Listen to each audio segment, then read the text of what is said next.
இன்னைக்கு நம்ம Stranger things season 4 தான் பார்க்க போறோம். யாராவது முதல் 3 சீசன் பார்க்கல அப்படின்னா லிங்க் வந்து கமெண்ட்ல இருக்குது. போய் செக் பண்ணிட்டு அதுக்கப்புறம் இதை வந்து கன்டினியூ பண்ணுங்க. முதல் சீசன் 1983 அப்ப ஆரம்பிக்கிற மாதிரி இருந்திருக்கும். அதுல இருந்து 4 வருஷத்துக்கு முன்னாடி 1979வது வருஷத்துல நம்ம மார்டின் இருக்கிறான்ல, லெவன் அந்த ஹாக்கின்ஸ் லேப்ல வச்சு ரிசர்ச் பண்ணிட்டு இருந்தவன். ஸோ அவன் காலங்காத்தால எந்திரிச்சிட்டு நியூஸ் பேப்பர்ல இந்த கிராஸ் வேர்ட்ஸ்லாம் இருக்கும், அந்த பசில்ஸ் எல்லாம் சால்வ் பண்ணிட்டு பயங்கர ஒரு பெர்ஃபெக்ஷனிஸ்டா இருப்பான் போல. அதுக்கப்புறம் அந்த ஹாக்கின்ஸ் லேபரட்டரிக்கு போறான். அங்க அந்த லேபரட்டரியில நம்ம லெவன் மாதிரியே ஏகப்பட்ட பேரை அவங்க ரிசர்ச்சுக்காக வச்சிருந்திருக்காங்க போல. லெவனுக்கு எப்படி கையில டேட் இருந்ததோ அதே மாதிரி ஒரு 10 நம்பர் பையன் ஒருத்தர் இருப்பான். அவனையும் கூப்பிட்டுக்கிட்டு தனியா கூட்டிட்டு போய் அவனோட சைக்கிக் பவரையுமே டெஸ்ட் பண்ணிக்கிட்டு இருப்பான். அமெரிக்கன் கவர்மெண்ட் ஸ்பெஷலாவே ஃபன் பண்ணி இந்த மாதிரி குழந்தைங்களை உருவாக்கி ரஷ்யன்ஸை வந்து ஸ்பை பண்றதுக்காக தான் இவங்களை உருவாக்கிட்டு இருக்காங்க. ஸோ அப்படி இருக்கிற இந்த ரிசர்ச் டீமோட ஒரு ஹெட்டா தான் இந்த மார்டினும் இருக்கிறான். இப்போ இந்த பையனையுமே வந்து ட்ரெயின் பண்ணிட்டு இருக்கும் போது திடீர்னு பார்த்தா வெளியில யாரோ பயங்கரமா அலற மாதிரி எல்லாம் சத்தம் கேக்குதா. இவருக்கு என்னன்னே புரியல. அப்படியே டோரையே பாத்துக்கிட்டு இருந்தா சடனா அந்த டோரை பிச்சுக்கிட்டு வந்து அவன் மேல விழுகுது. கொஞ்ச நேரம் கழிச்சு அப்படியே மயக்கத்துல இருந்து அவன் எந்திரிக்க அந்த ரூம்ல இருந்தா 10 நம்பர் பையன் அவன் இறந்து போயிருந்திருக்கான். மார்டினுக்கு ஒண்ணுமே புரியாம வெளியில வந்து பார்த்தா அங்க ரிசர்ச்சுக்காக வச்சிருந்த குழந்தைங்க அவங்கள பாத்துக்கிறதுக்காக இருந்த செக்யூரிட்டி கார்ட்ஸ்னு சொல்லி நிறைய பேர் இறந்துருப்பாங்க. ஆனா அங்க இருக்கிற ஒரே ஒரு பொண்ணு மட்டும் உயிரோட நின்னுகிட்டு இருக்க. என்ன நீ பண்ணி வச்சிருக்கன்னு மார்டின் கேட்கும் போது அது நம்ம லெவனா இருக்கும். அப்படியே கோவத்துல மேலையும் கீழே மூச்சு வாங்கிட்டு அந்த மார்டினை முறைச்சு பார்த்துட்டு இருப்பா. இப்போ அப்படியே கட் பண்ணி பிரசன்ட் டேல 1986வது வருஷம் வில்லோட ஃபேமிலி கூட இப்போ நம்ம லெவன் கலிபோர்னியா வந்திருக்கா. இங்க கலிபோர்னியால நாட்கள்லாம் எப்படி போகுதுங்கிற விஷயத்த ஏகப்பட்ட பொய்களோட அந்த லெட்டரை அவ எழுதியிருந்திருப்பா. மைக் நம்மளை பத்தி கவலைப்படக்கூடாதுங்கிறங்காட்டி தான் அந்த லெட்டரை அப்படி எழுதியிருந்திருப்பாளா. இந்த லெட்டர்லாம் படிச்சுட்டு மைக்குமே ஓகே ஃபைன் அவன் நல்லா தான் இருக்கிறங்கிற மாதிரி கொஞ்சம் ஹாப்பியா இருக்க. இன்னொரு பக்கம் டஸ்டினோட மைமா இருக்கிறாள் நம்ம சூசி போல. ஸோ அவ டஸ்டின் ஏதோ எக்ஸாம்ல ஃபெயில் ஆயிட்டான் போல. ஆகையால் கிரேட்ஸை மாத்துறதுக்காக சூசியோட உதவி மூலமா ஸ்கூலோட கம்ப்யூட்டரையே ஹேக் பண்றாங்க. இன்னொரு பக்கம் நம்ம ராபினும் ஸ்டீவும் ஸ்கூலுக்கு வந்துகிட்டு இருக்கும்போது பெருசா எந்த ஒரு ஆளும் செட் ஆக மாட்டேங்குதுங்கிற மாதிரி ஸ்டீவ் புலம்பிக்கிட்டு இருந்தா. ராபின் ஸ்கூலோட பாஸ்கெட் பால் டீம்ல ஒரு சியர் லீடரா இருப்பா போல. ஸோ அங்க இருக்கிற ஒரு பொண்ணை வந்து எனக்கு பிடிச்சிருந்திருக்கு, நான் அவகிட்ட சொல்லாமா வேணாமா அது சரியான விஷயமானு எனக்கு தெரியலன்னு ஒரு மாதிரி பயந்துகிட்டு இருப்பா. கட் பண்ணா ஸ்கூல்ல காட்டுறாங்க. ஸ்கூலோட பாஸ்கெட் பால் டீம் இருக்கும்ல, அந்த பாஸ்கெட் பால் டீம் வேற ஒரு ஸ்கூலை எடுத்து போட்டி போட போறாங்க போல. அந்த டீமோட கேப்டனான ஜேசனுங்கிறவன் தான் பேசிக்கிட்டு இருப்பான். இந்த மாதிரி ஏதோ ரொம்ப வருஷமா அவங்க ஸ்கூலோட பாஸ்கெட் பால் டீம் ஜெயிச்சது இல்ல போல, பட் இந்த வருஷம் கண்டிப்பா வரலாறா மாத்துவாங்கிற மாதிரி பேசுவானா. ஈவன் அந்த பாஸ்கெட் பால் டீம்ல நம்ம லூகாஸ் பையனுமே இருப்பான். பட் அன்பார்ச்சுனேட்லி மேக்ஸுக்கும் நம்ம லூகாஸுக்கும் பிரேக்கப் ஆயிடுச்சு போல. ஸோ அதனால பெருசா மேக்ஸ் லூகாஸை கண்டுக்க மாட்டேங்கிறா. அந்த சியர் லீடிங் டீமோட ஹெட் மாதிரி ஒரு புள்ள இருப்பா. அவ பேரு கிறிசி. அந்த கிறிசி இந்த ஜேசனோட ஆள் போல. இன்னைக்கு ராத்திரி இந்த ஒரு டோர்னமெண்ட்ல கண்டிப்பா நாங்க ஜெயிச்சு காட்டுறோம், நம்ம யாருங்கிறத ப்ரூவ் பண்ணுவோங்கிற மாதிரி பயங்கர உணர்ச்சி மிக்க அவன் பேசிக்கிட்டு இருப்பானா. ஒன்ஸ் இந்த பேச்செல்லாம் முடிஞ்சதுக்கு அப்புறம் மைக்கும் டஸ்டினும் லூகாஸை போய் மீட் பண்ணிட்டு டேய் இன்னைக்கு நம்ம கிளப்போட மேட்ச் இருக்குதுடா, அதை ஆடுறதுக்கு நீ வரலையா அப்படின்னு கேட்பாங்க. ஸோ என்னன்னா இவனுங்க ஒரு போர்ட் கேம் ஆடுவானுங்களே, டஞ்சன்ஸ் அண்ட் டீமன்ஸ் அப்படின்னு. அந்த ஒரு போர்ட் கேமை இந்த ஸ்கூல்ல இருக்கிற வேற ஒரு எட்டி அப்படிங்கிற ஒரு சீனியரும் ஆடுறான் போல. ஸோ அந்த ஒரு சீனியர் கூட சேர்ந்துக்கிட்டு ஒரு மேட்ச் ஆடலாமா அப்படின்னு இவங்க பிளான் பண்ணியிருக்காங்க. அந்த ஒரு கேமுமே இன்னைக்கு நைட்டு தான் நடக்குது. பட் பாஸ்கெட் பால்ல ஒரு சப்ஸ்டியூட்டா தான் நம்ம லூகாஸ் பையனை இருக்க போறான். ஸோ ஒரு சப்ஸ்டியூட்டா அங்க போய் உட்கார்றதுக்கு பதிலாக எங்க கூட வந்து ஆடலாமேடா அப்படின்னு கேட்டதுக்கு லூகாஸ் கிடையாது, எனக்கு மட்டும் ஒரு வாய்ப்பு இருந்துச்சு அப்படின்னா மிடில் ஸ்கூல்ல இருந்து நான் ஒரு நர்டு காமிக் கீக்கு அப்படிங்கிற இந்த ஒரு பார்வை மாதிரி நான் புதுசா மாறுறதுக்கான வாய்ப்பு இருக்குது. இனிமேல் எந்த பொண்ணுங்களும் என்னை பார்த்து சிரிக்க மாட்டாங்க, யாருமே வந்து நம்மளை அசிங்கமா ட்ரீட் பண்ண மாட்டாங்க, நம்மளை புள்ளி பண்ண மாட்டாங்க. இது வரைக்கும் நமக்கு ஸ்கூல்ல இருந்த இமேஜை சேஞ்ச் பண்றதுக்கான ஒரு நல்ல வாய்ப்பு, இதை நான் மிஸ் பண்ண விருப்பப்படல. கூடவே அந்த கிளப் கேமையும் மிஸ் பண்ண விருப்பப்படல அப்படின்னும் அதை நாளைக்கு போஸ்ட்போன் பண்ணி வைங்க அப்படின்னு கேட்டிருந்திருப்பான். இன்னொரு பக்கம் நம்ம வில்லோட அம்மா இருக்கிறாங்கல்ல, அவங்களுக்கு ஒரு பார்சல் வந்திருக்கும். அதுவும் ரஷ்யால இருந்து. அந்த பார்சல்ல ஒரு பொம்மை தான் இருக்கும். லெவனும் ஸ்கூலுக்கு போயிருந்திருப்பாளா. அவளோட ஸ்கூல்ல ஏஞ்சல் அப்படின்னு ஒரு பொண்ணு ஒருத்தி இருப்பா. அந்த பொண்ணு நம்ம லெவனை புலி பண்ற ஒருத்தி. இப்போ கூட கிளாஸ்ல நீங்க ஹிஸ்டாரிக்கல் ஃபிகர்ஸ் யாரெல்லாம் உங்களுக்கு ஹீரோவா இருந்திருக்காங்க அப்படின்னு சொல்லி அவங்கள பத்தி ஏதோ ஒரு பிரசன்டேஷன் பண்ண சொல்லியிருப்பாங்க போல. சீசன் 3ல ஹாப்பர் இறந்துருப்பார்ல, ஆனா அந்த மால்ல ஃபயர் ஆயிருச்சு. அந்த ஃபயர்ல இருந்து மத்தவங்களை காப்பாத்துறதுக்காக தான் ஹாப்பர் அவரோட உயிரை விட்டுட்டாருங்கிற மாதிரி பப்ளிக்கு தெரிய வந்திருக்கும். ஆகையால் என்னோட அப்பாவான ஹாப்பர் தான் என்னோட உண்மையான ஹீரோங்கிற மாதிரியான ஒரு பிரசன்டேஷன் அவ பண்ணுனா, அதுக்குமே அந்த ஏஞ்சலாங்கிற புள்ள கலாய்க்க தான் செய்யறா. ஒன்ஸ் கிளாஸ் முடிஞ்சோடனே ஒன்றும் பிரச்சனை இல்லை, அவ கலாய்ச்சதெல்லாம் பெருசா எடுத்துக்காதுன்னு வில் பின்னாடி சமாதானப்படுத்துறதுக்காக வந்தா லெவன் சுத்தமா கேட்கல. இன்னொரு பக்கம் நம்ம மேக்ஸ் புள்ள இந்த கவுன்சிலிங்லாம் எடுத்துக்கிட்டு இருக்கிறா போல. ஸோ அவளோட ஸ்கூல்ல இருக்கிற கவுன்சிலரை வந்து மீட் பண்ணும்போது ரொம்ப நாளாவே அவளோட அகடமிக் பெர்ஃபார்மன்ஸ் எல்லாம் பயங்கர கம்மியா இருக்கு போல. என்ன புள்ள ஒழுங்கா படிக்கிறது இல்லையாங்கிற மாதிரி கேள்வி எடுக்கிட்டு இருப்பாங்க. பிளஸ் ஒன்ஸ் நம்ம பில்லி இறந்து போனதுக்கு அப்புறம் பில்லியோட அப்பாவுமே இப்போ மேக்ஸோட அம்மா விட்டு பிரிஞ்சு போயிட்டாப்ல.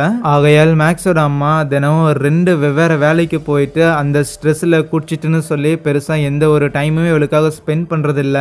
அடிஷனலா பில்லி இறந்தது வேற நேர்ல பார்த்துருக்காள, அது ஒரு பெரிய ட்ராமாவா வேற இருக்கு இவளுக்கு. அந்த மாதிரி நிறைய பிரச்சனைகள் இருந்தாலும் இந்த பிரச்சனைகள்லாம் இருந்துச்சு, இப்பெல்லாம் எதுவும் இல்லை, நான் நல்லா தான் இருக்கிறேங்கிற மாதிரி சொல்லுவா. ஆனா இவ போய் தான் சொல்றா, உண்மையாலே இவளுக்கு ஏதோ ஒரு பிரச்சனை இருக்குதுன்னு அந்த கவுன்சிலரால ஃபீல் பண்ண முடியுது. ஒன்ஸ் அங்க இருந்து கிளம்பும்போது லூகாஸும் இன்னைக்கு நடக்க போற அந்த பாஸ்கெட் பால் கேமுக்கான டிக்கெட்டை கொண்டு வந்து கொடுத்தான். போடாடே போடா, என்னால எல்லாம் வர முடியாதுன்னு அவனை அவாய்ட் பண்ற மாதிரி பேசிட்டு ரெஸ்ட் ரூம்ல வந்து ஒரு மாதிரி சோகமா நின்னுகிட்டு இருக்க. அப்போ அந்த கிறிஸ்டிங்கிற பொண்ணு அங்க வாமிட் பண்ணிக்கிட்டு இருப்பால, மேக்ஸ் ஏதாவது உதவி வேணுமாங்கிற மாதிரி அவட்ட கேட்டா, ஒன்னும் தேவையில்ல இங்க இருந்து போடிங்கிற மாதிரி திட்டி விடும்போது மேக்ஸ் அங்க இருந்து போயிருவா. ஆனா அதுக்கப்புறமே பாத்ரூமுக்கு வெளியில இருந்து அந்த கிறிஸ்டியோட அம்மா பேசுற மாதிரியான குரல்லாம் அவளுக்கு கேட்க, இப்போ இங்க லஞ்ச் டைம்ல சாப்பிட்றதுக்காக வந்திருப்பாங்களா, அந்த புசு புசுன்னு முடி வச்சிருந்திருக்கான்ல, அவன் பேரு தான் எடி. அவன் கூட இருக்கிற இன்னும் ஒரு 3-4 பேர் கூட சேர்ந்துக்கிட்டு தான் நம்ம பசங்க வந்து இப்போ அந்த டஞ்சன்ஸ் அண்ட் டிராகன்ஸ்ங்கிற அந்த ஒரு கேம் ஆடி ஆகணும். ஆனா லூகாஸால தான் வர முடியாதுல்ல, அதனால டஸ்டினும் மைக்கும் ஒரு மாதிரி தயங்கிக்கிட்டே, தலை இதை நம்ம நாளைக்கு வேணா போஸ்ட்போன் பண்ணி வச்சிடலாமான்னு கேட்டதுக்கு அவனுங்க 2 பேரையும் அப்படியே பிடிச்சிக்கிட்டு இங்க வர அந்த மூலையில ஓரமா உட்காந்துக்கிட்டு எவனுமே உங்களை சேர்த்திக்க மாட்டேங்கிறாங்க அப்படின்னு தெருவுல காணாம போன ஒரு நாய் மாதிரி நின்னுகிட்டு இருந்தவனுங்க தான் நீங்க. உங்களுக்கு அடைக்கலம் கொடுத்த இந்த கேங்ல ஐக்கியமாக்குனது நாங்க, பிளஸ் நாங்க இன்னும் ஒரு வருஷமோ 2 வருஷமோ தான் இங்க இருப்போம் இந்த ஸ்கூல்லயே. அதுக்கப்புறம் இந்த கிளப்பை யார் எடுத்து கொண்டு போறது? நீங்க எப்படி தொலைஞ்சு போன நாய்க்குட்டி மாதிரி இந்த ஸ்கூல்ல சுத்திட்டு இருந்தீங்களோ அதே மாதிரி தொலைஞ்சு போன ஏகப்பட்ட நாய்கள் இந்த ஸ்கூல்ல இருக்க தான் போகுது. அவங்க எல்லாரையும் நீங்க இந்த கிளப்ல சேர்த்தி இந்த கிளப்பை நீங்க வளர்க்க வேண்டியது உங்களோட கடமை. ஆகையால் லூகாஸ் வரலன்னு புலம்பிக்கிட்டு இல்லாம அவனுக்கு பதிலா சப்ஸ்டியூட்டை கூட்டிட்டு வாங்கன்னு சொல்லி அடிச்சு பத்தி விட்டுருவான். இப்போதைக்கு ஜானத்தன் பார்த்தா ஏதோ ஒரு இந்த வுட் ஒர்க்லாம் பண்ணுவாங்களா அந்த மாதிரி ஒரு இடத்துல வேலை பார்த்துட்டு இருக்கிறான் போல. அங்க நம்ம ஜானத்தனுக்கு ட்ரக் சப்ளை பண்ற ஆர்கேல் அப்படின்னு ஒரு ஃப்ரெண்ட் ஒருத்தர் இருப்பான். இப்போதைக்கு ஜானத்தனும் நான்சியும் வேற வேற ஊர்ல தானே இருக்கிறாங்க. பட் காலேஜ் படிக்கிறோம் அப்படின்னா டெஃபினட்டா ஒரே காலேஜ்ல தான் 2 பேரும் படிக்கணும் அப்படிங்கிற மைண்ட் செட்ல தான் இருக்கிறாங்க. ஆஸ் யூஷுவல் நான்சி ஒரு நியூஸ் பேப்பர்ல தான் வேலை பார்த்துட்டு இருக்கிறா. அங்க நான்சியோட ஆபீஸ்ல அவளுக்கு ஃப்ரெண்டு மாதிரி ஃப்ரெட்டி அப்படின்னு ஒரு பையன் இருப்பான், ஒரு சோடா புட்டி. இது ஒரு பக்கம் இருக்க அந்த கிறிஸ்டிங்கிற பொண்ணு இருக்கிறாள், அந்த சியர் லீடிங்கோட ஹெட், அவ காட்டுக்குள்ள யாரையோ மீட் பண்றதுக்காக வந்திருக்கா. அப்போ அங்க மரத்துல ஒரு வால் கிளாக் இருக்கிற மாதிரியும் அது உடஞ்சி ஏகப்பட்ட சிலந்தி எல்லாம் வர மாதிரி அவ பயப்பட, அவளை மீட் பண்றதுக்காக நம்ம எடி இருக்கிறான்ல அந்த பையன் தான் வந்திருப்பான். ஏன்னா எடி ஸ்கூல்ல இருக்கிற ஒரு சாதாரண நேர்டு மட்டும் கிடையாது, ஸ்கூல்ல இருக்கிறவங்களுக்கு ட்ரக் சப்ளை பண்ற சப்ளையரும் கூட. ஆனா இது எனக்கு பத்தல, இதை விட கொஞ்சம் ஸ்ட்ராங்கா இருக்கிற மாதிரி ஏதாவது இருக்கான்னு கேட்பா. இங்க அதுவே வில்லோட அம்மா ரஷ்யால இருந்து அந்த பொம்மை வந்திருக்கும்ல, இந்த மேட்டர் அந்த ரிப்போர்ட்டருக்கு இன்ஃபார்ம் பண்ணியிருக்கும் போது அவன் அந்த பொம்மையை உடைச்சு என்ன இருக்குதுன்னு பார்க்க சொல்லியிருப்பானா, அதே மாதிரி இவங்களும் உடைச்சிருக்க உள்ள ஒரு பேப்பர் தான் இருக்கும். அந்த பேப்பர்ல ஹாப்பர் உயிரோட இருக்கிறாருன்னு போட்டிருக்கும். அன்னைக்கு நைட்டு ஸ்கூல்ல அந்த பாஸ்கெட் பால் டோர்னமெண்ட்டும் ஆரம்பிக்குது. அதுவே அந்த டஞ்சன்ஸ் அண்ட் டிராகன்ஸ் கேம் ஆடுறதுக்காக மைக்கும் டஸ்டினும் சீனா லூகாஸோட தங்கச்சி இருக்கிறால அவளை கூட்டிட்டு வந்திருப்பாங்க. சோ அவளை நம்ம எரிக்கான்னு வச்சுக்கலாம். அந்த கேம்ல ரொம்ப இம்பார்ட்டன்டான ஒரு வில்லன் கேரக்டரா வெக்னா அப்படிங்கிற ஒரு கேரக்டர் ஒன்று இருக்கும். எல்லாரும் செத்து போனதா நினைச்ச ஒருத்தன் தான் உயிரோட இருக்கிறாங்கிற மாதிரி அந்த கேம் ஆரம்பிக்க, இங்க அந்த பாஸ்கெட் பால் கேம்லயுமே பிளேயிங் 6ல இருந்த ஒரு பையனுக்கு இன்ஜுரி ஆயிடுச்சுன்னு லூகாஸ களத்துல இருக்கிறாங்க. கடைசி நேரத்துல கொஞ்சம் டைம் இருக்கும்போது அந்த ஜேசன்ங்கிற கேப்டன் தான் பாயிண்ட் எடுக்க போயிருந்திருப்பான். ஆனா அது மிஸ் ஆக ஒரு 2 செகண்ட் டைம் இருக்கும்போது அந்த மிஸ் ஆன பாலுங்கிறது லூகாஸ் கிட்ட வருது. பஸர் பீட்டரோட அங்க கேமை ஜெயிக்கிறான். எப்படி லூகாஸ் அங்க அந்த பாஸ்கெட் பால் கேமை ஜெயிச்சு கொடுத்தானோ அதே மாதிரி இங்க எரிக்காவும் இவங்களுக்கு இந்த டஞ்சன்ஸ் அண்ட் டிராகன்ஸ்ங்கிற கேமை பசங்களுக்காக ஜெயிச்சு கொடுக்குறா. எல்லாரும் லூகாஸை தூக்கி கொண்டாடுறாங்க. வெற்றியை செலிப்ரேட் பண்ற விதமா எல்லாரும் லூகாஸையும் கூப்பிட்டுக்கிட்டு வெளியில வேற எங்கேயோ போறதுக்காக இருக்க, அப்பதான் நம்ம மைக்கும் டஸ்டினும் தன் தங்கச்சி கூட்டிட்டு போய் அங்க கேம் ஆடிந்திருக்கானுங்க மேட்டர் உனக்கு தெரிய வருது. தன்னாலதான் இவ்வளவு வருஷம் கழிச்சு நம்ம ஸ்கூலோட பாஸ்கெட் பால் டீம் ஜெயிச்சிருக்கு அப்படின்னு இருந்தாலுமே பசங்க கூட இல்லையே அப்படிங்கிற ஒரு வருத்தம் இருக்கதான் செய்யுது. இன்னொரு பக்கம் வீட்டுல மேக்ஸ் ரேடியோல இந்த மேட்சை கேட்டுட்டு தான் இருந்திருப்பா போல. சோ வேணுனே தான் லூகாஸ் அவாய்ட் பண்றாலே தவிர இன்னும் அவளுக்கு இன்ட்ரெஸ்ட் இருக்கதான் செய்யுது. மேக்ஸ் அவங்க வீட்டுக்கு வெளியில ஏதோ ஒரு நாய் குலைக்குதுன்னு சொல்லிட்டு அந்த நாய் ரெகுலரா வரும் போல, அதுக்கு சாப்பாடு கொடுக்க வந்திருப்பாளா. அப்போ அந்த கிறிஸ்டிங்கிற பொண்ணை நம்ம எடி பையன் அவனோட வீட்டுக்கு கூட்டிட்டு வராங்கிற விஷயத்த இவ கவனிக்கிறா. ஏதாவது பவர்ஃபுல்லான ட்ரக் இருந்தா கொடுன்னு கேட்டு இருந்திருப்பால, அதை கொடுக்கறதுக்காக தான் வீட்டுக்கு கூட்டு வந்திருக்கானா. சரி எங்க இருக்குங்கிற மாதிரி எடி தேடிக்கிட்டு இருக்க, அதுவே கிறிஸ்டிக்கு சடனா அவளோட வீட்டுல இருக்கிற மாதிரியும் அவளோட வீட்டுல அவங்க அம்மாவை பாக்குற மாதிரி அவங்க அப்பாவை பாக்குற மாதிரி எல்லாம் அவளுக்கு விஷுவல் தெரிய, என்ன நடக்குன்னு ஐடியா இல்லாம நம்ம எடியுமே அந்த ட்ரக்கை போய் எடுத்துட்டு கிறிஸ்டிக்கு கொண்டாந்து கொடுக்கலான்னு வந்து பார்த்தா கிறிஸ்டி பேன நின்னுகிட்டு இருப்பாளா. என்னடிய பொருளை இழுக்கிறதுக்கு முன்னாடி கோமாக்கு போயிட்டியாங்கிற மாதிரி கையாட்டி எல்லாம் பாத்துக்கிட்டு இருந்தா திடீர்னு அங்க லைட் எல்லாம் பிளக்சுவேட் ஆக ஆரம்பிக்குது. ஈவன் கிறிஸ்டி அவங்களோட வீட்டுல இருக்கிற மாதிரி ஃபீல் ஆயிருக்கும்ல, அங்கேயுமே லைட் எல்லாம் பிளிக்கர் ஆக, அப்போ அந்த இடத்துல ஒரு கொடூர கொடூரமான உருவங்கிறது வருது.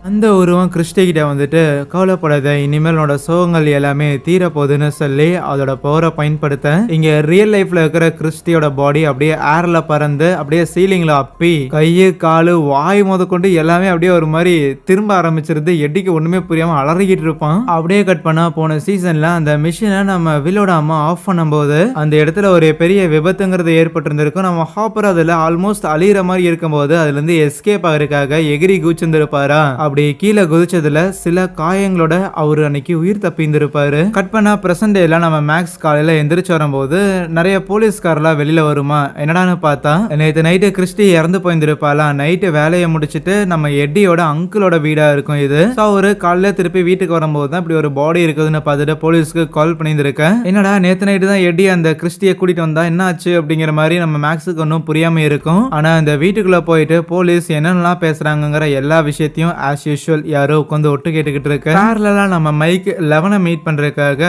கலிபோர்னியா கிளம்பி வந்திருப்பான்.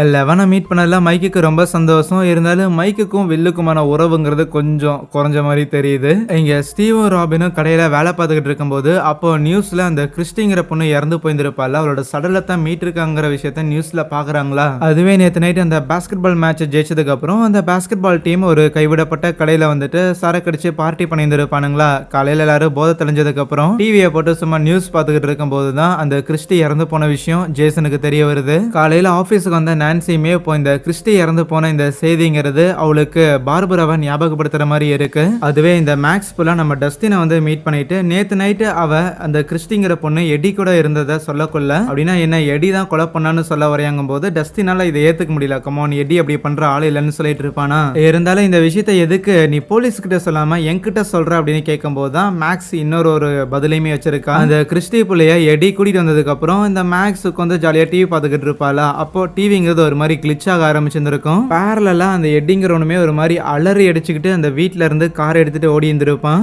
ஒன்னா அவன் கொலை பண்ணியிருந்திருக்கணும், இல்லனா வேற யாராவது கொலை பண்றதை அவன் பார்த்து இருந்திருக்கணும். அப்படி இருந்தா மட்டும்தான் அவன் அந்த அளவுக்கு அலறி அடிச்சு ஓடி இருந்திருப்பான். மேபி இதுல அப்சைட் டவுன் வேர்ல்டு இன்வால்வ் ஆயிருந்திருக்குமோன்னு ஒரு சந்தேகம் வருது. ஷியோரா அதை சொல்ல முடியல அப்படின்னாலும் இப்போதைக்கு அந்த சந்தேகத்தை தீக்கிறதுக்காக எட்டியை கண்டுபிடிக்கணும்னு கிளம்புறாங்க.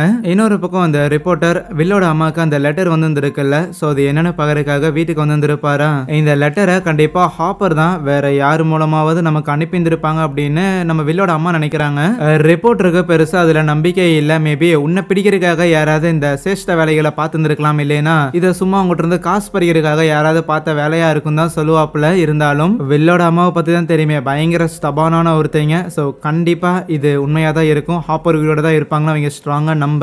அப்படியே பிளாஷ்பேக் காட்டுறாங்க. அன்னைக்கு அந்த ஆக்சிடென்ட் நடந்ததுக்கு அப்புறம் நம்ம ஹாப்பர் உயிரோட தப்பிச்சு வெளியில வரலான்னு இருந்தா அந்த இடத்துல ரஷ்யன் சோல்ஜர்ஸ் வந்திருப்பாங்க. தூக்கி கொண்டு போய் நம்ம ஹாப்பரை டார்ச்சர் பண்ணி யாருக்காகடா வேலை செய்யறேன்னு சொல்லி பயங்கரமா டார்ச்சர் பண்ணியிருப்பாங்க போல. இருந்தாலும் அவ்வளோ டார்ச்சர்களையும் பொறுத்துக்கிட்டு இதுல இன்வால்வ் ஆயிருந்திருக்க மத்த யாரோட ஐடென்டிட்டியும் அவர் ரிவீல் பண்ணியிருந்திருக்க மாட்டாரு. இப்போ மறுபடியும் பிரசன்ட்ல போலீஸ் ஆபீசர்ஸ்லாம் அந்த கிறிஸ்டியோட பாய் ஃப்ரெண்டா இருக்கிற அந்த ஜேசன் பையன் இருக்கிறான்ல, அவனை வந்து இன்ட்ராகேட் பண்ணிக்கிட்டு இருப்பாங்களா. எதுக்கு தேவையில்லாம எங்கிட்ட எல்லாம் கேள்வி கேட்கறாங்கிற மாதிரி தான் முதல்ல இந்த ஜேசன் நினைப்பான். இருந்தாலும் கேள்விகள் போக போக தான் உனக்கு புரிய வரும். காலையில நியூஸ்ல ஒரு பொண்ணு இறந்து போனதா காமிச்சிருப்பாங்கல்ல, அது தன்னோட கேர்ள் ஃப்ரெண்ட் கிறிஸ்டி அப்படின்னு. இறந்து போனது அந்த எடி இருக்கிறான்ல அவனோட வீட்டுல அப்படிங்கும் போதுதான் எடி தான் கொலை பண்ணிட்டானோன்னு சொல்லிட்டு பயங்கரமா ஃப்ரஸ்ட்ரேட் ஆகுறான் ஜேசன். இங்க கலிபோர்னியால நம்ம வில்லு மைக்கு அப்புறம் 11 சொல்லி 3 பேரை என்ஜாய் பண்றதுக்காக அங்க ஒரு பெரிய மால் மாதிரி இருக்கும், அங்க வந்து இருப்பாங்களா. அப்போ அங்க 11 புள்ளி பண்றதுக்காகவே அந்த ஏஞ்சலாங்கிற பொண்ணும் வர. ஏஞ்சலாவை தன்னோட ஃப்ரெண்டுங்கிற மாதிரி தான் 11 சொல்லி வச்சிருந்திருப்பா. அதனால மைக் அதை பெருசா எடுத்துக்க மாட்டானா. நாங்க தான் உன்னோட ஃப்ரெண்ட் ஆச்சு, எங்க ஃப்ரெண்ட்ஸ் கூட வந்து ஜாலியா ஃபன் பண்ணேன்னு சொல்லிட்டு அப்படியே 11 இழுத்துட்டு போய் அங்க ஐஸ் ஸ்கேட் பண்றங்கிற பேர்ல 11 கீழே தள்ளி விட்டு அவ மேல இது ஏதோ கொட்டி அவளை பயங்கரமா புள்ளி பண்ணியிருந்திருப்பாங்க. இதெல்லாம் நடந்துகிட்டு இருக்கும் போதுதான் வில்லுமே மைக் கிட்ட இந்த மாதிரி 11க்கு இங்க ஃப்ரெண்ட்ஸ் எல்லாம் யாரும் கிடையாது, நீ வருத்தப்பட போறன்னு சொல்லிதான் அவ லெட்டர்ஸ்ல பொய் சொல்லிட்டு இருந்திருக்காங்கிற மேட்டர் சொன்ன உடனேமே மைக் அந்த ஐஸ் ஸ்கேட் பண்ற இடத்துல போயிட்டு 11க்கு ஹெல்ப் பண்ணலாம் அப்படின்னு இருந்தா அவ அழுதுகிட்டே கோச்சிட்டு அங்க இருந்து போற மாதிரி இருக்கு. இப்போ ரிப்போர்ட்டரும் வில்லோட அம்மாவும் ஹாப்பர் உயிரோட இருக்கிறாரா இல்லையாங்கிறத கன்ஃபார்ம் பண்ணி ஆகணும். ஆகையால அந்த லெட்டர்ல இருக்கிற ஒரு நம்பருக்கு கால் பண்றாங்க. அந்த காலை ஆண்டனோ அப்படிங்கிற ஒருத்தன் தான் அட்டன் பண்றானா. ஆனா அந்த அட்டன் பண்ண ஆண்டனோங்கிறவன் அலாஸ்கால இருக்கிற என் ஃப்ரெண்டு கிட்ட நீங்க $40,000 கொடுத்தீங்கன்னா என் ஃப்ரெண்டு எனக்கு கொடுத்துருவான், அதுக்கப்புறம் உங்களோட ஃப்ரெண்டான ஹாப்பரை காப்பாத்துறதுக்காக உதவி பண்றேன்னு சொன்னா இப்போதைக்கு ஹாப்பர் உயிரோட இருக்கிறாரா இல்லையாங்கிறத நாங்க கன்ஃபார்ம் பண்ணி ஆகணும்னு இவங்க கேக்குறாங்க. ஆனா அது முடியாது அப்படின்னும், ஏன்னா உங்களோட ஃப்ரெண்டான ஹாப்பர் மாட்டிக்கிட்டு இருக்கிறாருங்கிற மாதிரி அவன் சொல்லிட்டு அதுக்கு மேல கால் வச்சிருவான் அந்த ஆண்டனோங்கிறவன். இவன் பேசுனதெல்லாம் வச்சு பார்க்கும்போது வில்லோட அம்மாக்கும் அந்த ரிப்போர்ட்டருக்கும் ஒரு விஷயம் கன்ஃபார்ம் ஆகுது. இவன் ஹாப்பரோட ஃப்ரெண்டும் கிடையாது, நம்மளை பிடிக்கிறதுக்கான ஒரு ரஷ்யன் சோல்ஜரும் கிடையாது. பட் யாரா இருக்குன்னு யோசிச்சா இன்னொரு பக்கம் யூஎஸோட மிலிட்டரியை சேர்ந்த ஒரு கர்னல் ஒருத்தர் கிறிஸ்டியோட பாடியை பார்க்கறதுக்காக ஹாக்கின்ஸ் வந்திருக்க, எப்படியாவது போலீஸுக்கு முன்னாடி எடியை நாம கண்டுபிடிக்கணும்னு சொல்லி அந்த கிறிஸ்டியோட பாய் ஃப்ரெண்டான அந்த ஜேசன் இருக்கிறான்ல, அவன் தன்னோட பாஸ்கெட்பால் டீம்ல இருக்கிற எல்லாரையுமே பேசி மோட்டிவேட் பண்றான், கமான் அவனை பிடிச்சே ஆகணும்னு. ஆனா லூகாஸுக்கு இவங்களோட செயல்ல ஈடுபாடு இல்ல, எங்கேயோ தப்பு பண்றானுங்கன்னு புரிய வருது. இங்க டஸ்டினும் மேக்ஸும் ஸ்டீவ் கிட்டையும் ராபின் கிட்டையும் நடந்த விஷயங்கள் எல்லாம் சொல்லிட்டு இப்போ எடி எங்க போயிருப்பான் அப்படின்னு கண்டுபிடிக்கிறதுக்காக எடியோட ஃப்ரெண்ட்ஸ் எல்லார்கிட்டயுமே கால் பண்ணி விசாரிச்சிருப்பாங்களா. அப்பதான் மேக்ஸுக்கு ஒரு மேட்டர் தெரிய வந்திருக்கும். இந்த மாதிரி எடி வந்து ரிக் அப்படிங்கிற ஒரு பர்டிகுலர் நபர்கிட்ட இருந்தா ட்ரக் வாங்குவானாமா. சம்டைம்ஸ் அவரோட வீட்லயே தான் அவன் ஸ்டே பண்றதுக்கான வாய்ப்புகளுமே இருக்குதுன்னு சொல்ல வரும்போது, இப்போ அந்த ரிக் யாருன்னு இவங்களுக்கு தெரியாது, யாருமே அந்த நபரை பார்த்தது இல்ல. ஆனா இந்த ஊர்ல இருக்கிற எல்லாரும் கண்டிப்பா இந்த கடைக்கு பொருள் வாங்க வந்திருப்பாங்கல்ல. சோ மேபி இந்த கடையோட கஸ்டமர்ஸ் லிஸ்ட்டை ஷார்ட் பண்ணா அவனை பத்தின இன்ஃபர்மேஷன் கிடைக்க வாய்ப்பு இருக்குதுன்ட்டு ராபின் தான் அவனோட அட்ரஸையும் கண்டுபிடிக்க, அதுவே நான்சியும் ஃப்ரெடியும் ஒரு நியூஸ் பேப்பர் கம்பெனில தானே வேலை பார்க்குறாங்க. ஆகையால் நியூஸை தேடி அந்த கிறிஸ்டிங்கிற பொண்ணு இறந்து போயிருந்திருப்பாளா, ஸோ அதை பத்தின டீட்டெயில்ஸ் கலெக்ட் பண்ணலான்ட்டு எடியோட அங்கிள் கிட்ட வந்து பேசினா, முதல்ல அவரு நான்சியை பத்தி விடுறதுக்காக தான் பாக்குறாரு. இருந்தாலும் நீங்க உங்க தரப்பு நியாயத்தை சொல்லுங்க, நீங்க சொல்ற ஒவ்வொரு வார்த்தை கூட மாறாம நான் பேப்பர்ல அப்படியே அதை கொண்டு வரேன்னு வாக்கு கொடுக்குறாளா. அந்த டைம்ல அந்த டெடிங்கிறவன் ஓரமா நின்றுகிட்டு இருக்கும்போது காட்டுக்குள்ள இருந்து ஏதோ ஒரு கெடிகார ஓடுற மாதிரியான சத்தம் அவனுக்கு கேட்கும். என்னடா அந்த சத்தத்தை ஃபாலோ பண்ணிட்டு அவன் காட்டுக்குள்ள போகும்போது அங்க ஒரு பெரிய கடிகாரங்கிறது இருக்கும். இங்க நான்சி எடியோட அங்கிள் கிட்ட கேள்வி கேட்டுட்டு இருக்கும்போது அப்பதான் எடியோட அங்கிள் சொல்றாரு, கண்டிப்பா எடி பாக்குறதுக்கு வேணா ஒரு மாதிரி கொடூரமா இருக்கலாம், இருந்தாலும் அவன் கொலை பண்ற அளவுக்கான ஆள்லாம் அவன் கிடையாது. ஆனா எனக்கு வேற ஒரு நபர் மேல சந்தேகமா இருக்குது. நீங்க எல்லாருமே குழந்தைங்களா இருந்த டைம்ல விக்டர் அப்படின்னு ஒருத்தன் இருந்தான், நல்லா இருந்தவன் திடீர்னு பைத்தியமான மாதிரி தன்னோட குழந்தைங்களையும் தன்னோட மனைவியும் அவனே கொலை பண்ணிட்டான், அவங்களோட கண்களை நோண்டி தான் அவன் கொலை பண்ணியிருந்தான். இப்போ இந்த பாடியை பார்க்கும் போதுமே எனக்கு அவன் பண்ண மாதிரி தான் ஃபீல் ஆகுது. மனைவியும் குழந்தையும் கொன்ன காரணத்தால அவனை ஏதோ ஒரு மென்டல் அசைலம்ல கொண்டு போய் வச்சிருந்தாங்க, மேபி அங்கிருந்து எஸ்கேப் ஆயிருப்பானோ அப்படின்னு இவங்க சொல்ல, காட்டுக்குள்ள அந்த ஃப்ரெட்டிங்கிற பையனுக்கு முன்னாடி அப்படியே சில பேர்லாம் வந்து நிக்கிற மாதிரியும், நீ ஒரு கொலைகாரன்னு அவனை பார்த்து பாயிண்ட் அவுட் பண்ற மாதிரி தெரியும், அலறி அடிச்சுட்டு அங்கிருந்து ஓடுறான். இங்க வில்லோட அம்மாவும் அந்த ரிப்போர்ட்டரும் அந்த ஆண்டனோ பேசுனதை ரெக்கார்ட் பண்ணியிருந்திருப்பாங்களா, அதை தொடர்ந்து ரிப்பீட்ல கேட்டுக்கிட்டே இருக்கும்போது இவங்களுக்கு ஒரு சின்ன ஸ்பெகுலேஷனுங்கிறது வருது. மேபி ஹாப்பர் வந்து எங்கேயோ மாட்டிட்டு இருக்கிறாருங்கிற மாதிரி தான் அவன் சொல்லியிருந்தான். ஒருவேளை ஹாப்பர் அந்த ரஷ்யன் சோல்ஜர்ஸ் கொண்டு போய் பிடிச்சு எங்கேயாவது வச்சிருந்திருப்பாங்களோ, இந்த கால் பண்ண ஆண்டனோ அப்படிங்கிறவனுமே அங்க இருக்கிற ஒரு பிரிசன் கார்டா இருப்பானோ. சோ அந்த பிரிசன் கார்டுக்கு லஞ்சம் கொடுக்கறது மூலமா ஹாப்பர் நம்மள கான்டாக்ட் பண்ண முயற்சி பண்ணியிருக்காருங்கிற விஷயம் எல்லாம் இவங்களுக்கு புரிய வர, உடனே வில்லோட அம்மாவும் கண்டிப்பா ஹாப்பர் அதை பண்ற ஒரு ஆள் தான், அதனால ஹாப்பரை காப்பாத்தி ஆகணும்னு பேங்க்ல காசு எடுக்கிறதுக்காக போறாங்க.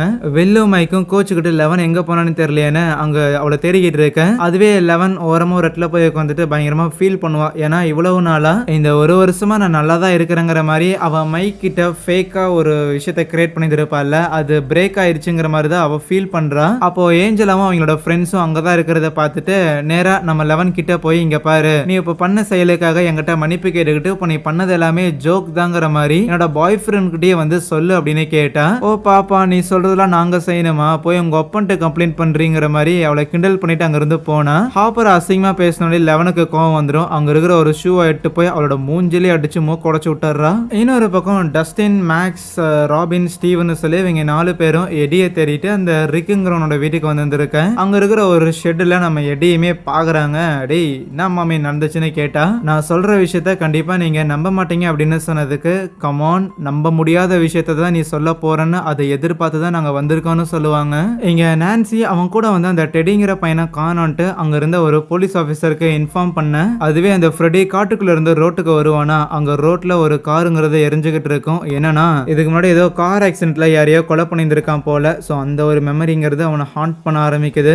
இவென்ச்சுவலி அந்த கொடூரமான மான்ஸ்டரை அவனும் பார்க்க, அந்த ஒரு மான்ஸ்டர் அவன் கிட்ட வந்துட்டு என் கூட நீ இனிமேல் சேர்ந்துக்கோன்னு அந்த ஃப்ரெடி மேல அவனோட பவர்ஸை யூஸ் பண்ண, ரியல் லைஃப்ல நடு ரோட்ல அந்த ஃப்ரெடி எப்படி அந்த கிறிஸ்டி பொண்ணு ஆகாயத்துல பறந்தாலோ அதே மாதிரி இவனும் பறக்க அவனோட எலும்புங்கிறது நொறுங்க ஆரம்பிக்குது. இங்க எடியுமே நடந்த விஷயங்கள் எல்லாம் சொல்லியிருந்திருப்பானா, ஆனா எடிக்கு இந்த அப்சைட் டவுன் வேர்ல்டுக்கு போன மாதிரியான எந்த ஒரு விஷுவலுமே பிசிக்கலி எதுவுமே மாறி இருந்திருக்காது. ஆனா அந்த கிறிஸ்டி மேல யாரோ சாபத்தை பயன்படுத்தின மாதிரி அவளோட உடம்புல ஒரு மாதிரி வித்தியாசமா மாறுச்சுங்கிற விஷயத்த சொல்லும் போது, இவங்க எப்படி ஃபர்ஸ்ட் சீசன்ல சீசன்ல அந்த டெமோகார்கன் அப்படிங்கிற பேரை கொடுத்தாங்களோ அதே மாதிரி இவங்க விளையாடுற அந்த கேம்ல இருக்கிற வெக்னா அப்படிங்கிற சூனிய மாதிரியான பவர்ஸ் பிளஸ் இருளோட அரசனா இருந்த அந்த வெக்னாங்கிற பேரை இப்போ இந்த பிரச்சனைகளுக்கு பின்னாடி இருக்கிற அந்த ஒரு மான்ஸ்டருக்கு இவங்க கொடுக்கறாங்க. ஆனா இதுக்கு பின்னாடி எக்ஸாக்டா ஒரு நபர் இருக்கிறான்னு எங்களுக்கு தெரியாது. பட் யாராவது இருக்கலாம்ங்கிற ஒரு ஸ்பெகுலேஷன் தான். இன்னொரு பக்கம் டாக்டர் ஓவன்ஸ் இருக்கிறாரு இல்ல,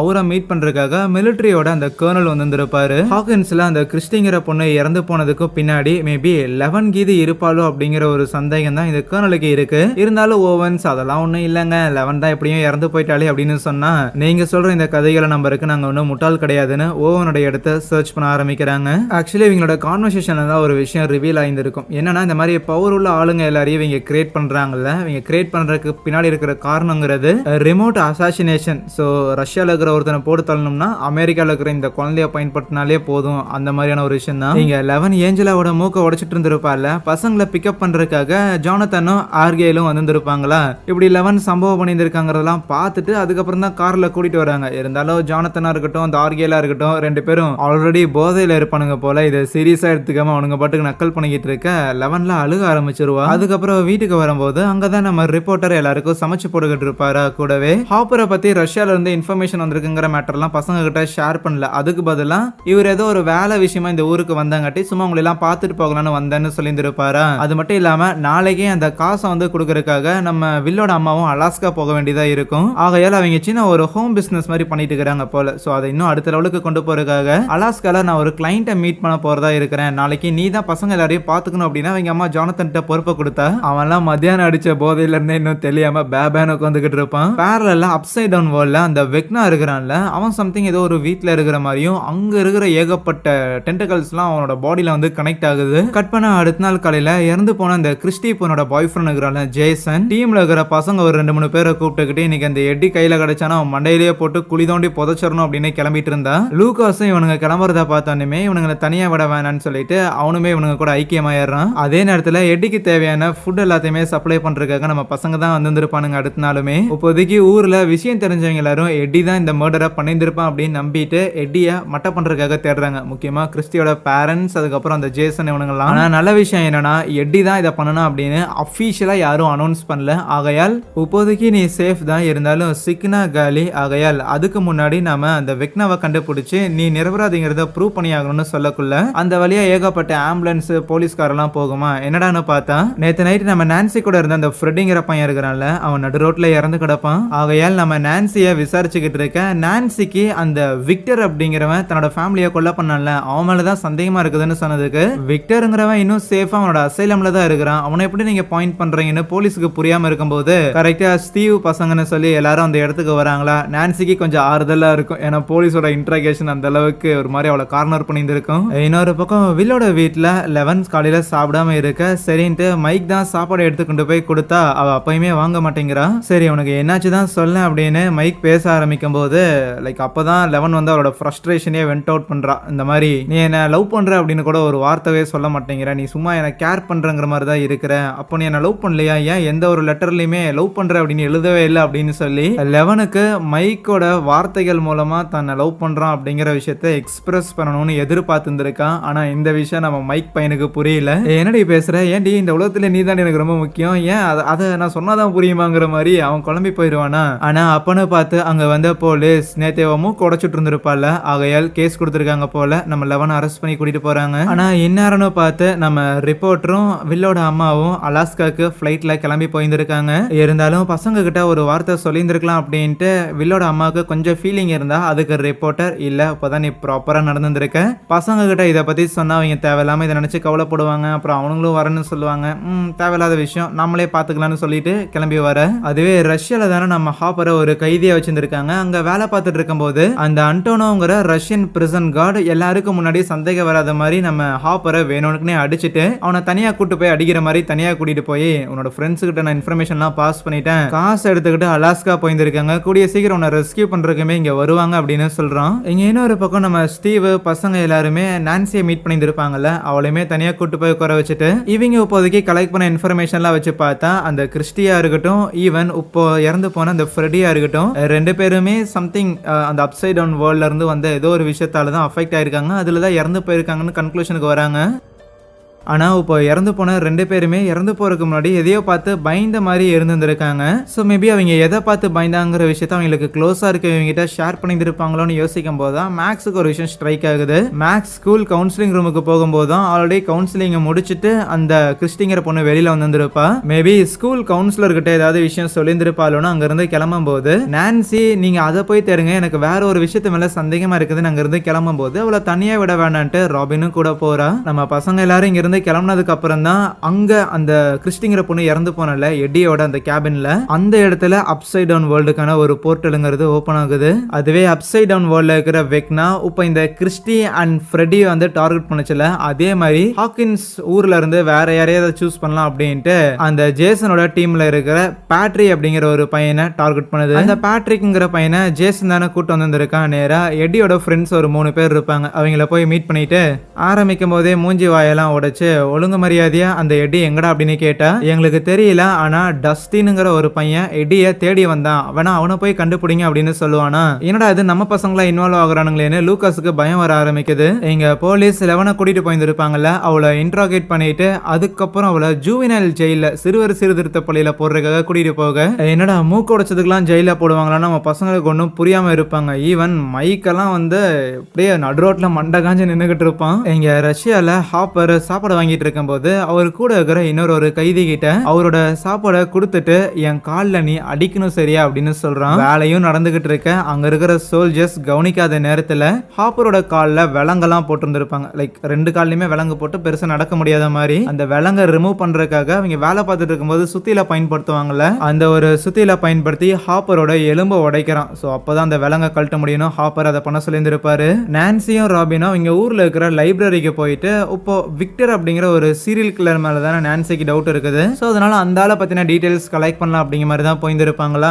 அதுவே நம்ம மேக்ஸ் ஃபுல்லா அந்த ஸ்கூல் கவுன்சிலர் இருக்கிறாருல, நேரா அவங்களோட வீட்டுக்கு போயிட்டு சும்மா அப்படியே ஜென்ரலா பேச ஆரம்பிச்சு, சரி என்னோட வீட்டு பக்கத்துலயே தான் அந்த கிறிஸ்டிங்கிற பொண்ணு இறந்து போயிருக்கா, ஸோ மேபி அவ சாகருக்கு கொஞ்ச நாளுக்கு முன்னாடி யாராவது அவளை ஸ்டாக் பண்ற மாதிரி அவளுக்கு ஃபீல் ஆயிருந்திருக்கு, உங்ககிட்ட சொல்லியிருந்திருக்காளா அப்படின்னு கேட்டா கவுன்சிலிங் கொடுக்குறவங்க ஒரு பர்சனோட டீடைல்ஸ் இன்னொரு பர்சனுக்கு ஷேர் பண்ண மாட்டாங்க. ஸோ தொழில் தர்மங்கிற மாதிரி மேக்ஸ் கிட்ட எதுவும் சொல்லாம இருக்க சரின்ட்டு மேக்ஸும் ரெஸ்ட் ரூம் போறேன் அப்படின்னு சொல்லி மாடிக்கு வந்தவ அங்க ஒரு பவுல்ல நிறைய கீலா இருக்குமா, அதுல ஒரு கீ வந்து அவங்க ஆபீஸ் ரூம் கீயா இருக்கும். அந்த கீயை மட்டும் நைஸா லவுட்டிக்கிட்டு அங்க இருந்து கிளம்பி வர இங்க ஜேசனும் அவனோட டீம்மேட்ஸும் நம்ம டஸ்டினோட வீட்டுக்கு போயிருப்பாங்களா. அங்க வீட்டுல யாரும் இருக்க மாட்டாங்க. இருந்தாலும் லூகாஸ் பையன் டஸ்டினோட ரூம்ல இருக்கிற ரேடியோ மூலமா டஸ்டினை கான்டாக்ட் பண்ணிட்டு எடி மர்டர் பண்ணிட்டானாமா கேள்விப்பட்டையாடான்னு கேட்டா, அவன் மர்டர்லாம் பண்ணல, அவன் எங்க இருக்கிறான்னு எங்களுக்கு தெரியும், அவன் ஆக்சுவலி அந்த கிறிஸ்டி பொண்ணை காப்பாத்த தான் பார்த்தான் அப்படின்னு சொல்லும் போது மேக்ஸும் ரேடியோல சீக்கிரம் நீ ஸ்கூலுக்கு வா, அங்க வந்து எல்லா இன்ஃபர்மேஷனையும் சொல்றோன்னு சொல்லக்குள்ள இவன் அப்படியே ரேடியோல பேசிட்டு இருக்கிறத மத்த 3 பேரும் பாத்துறானுங்க. என்னடா பண்ணனு கேட்டா,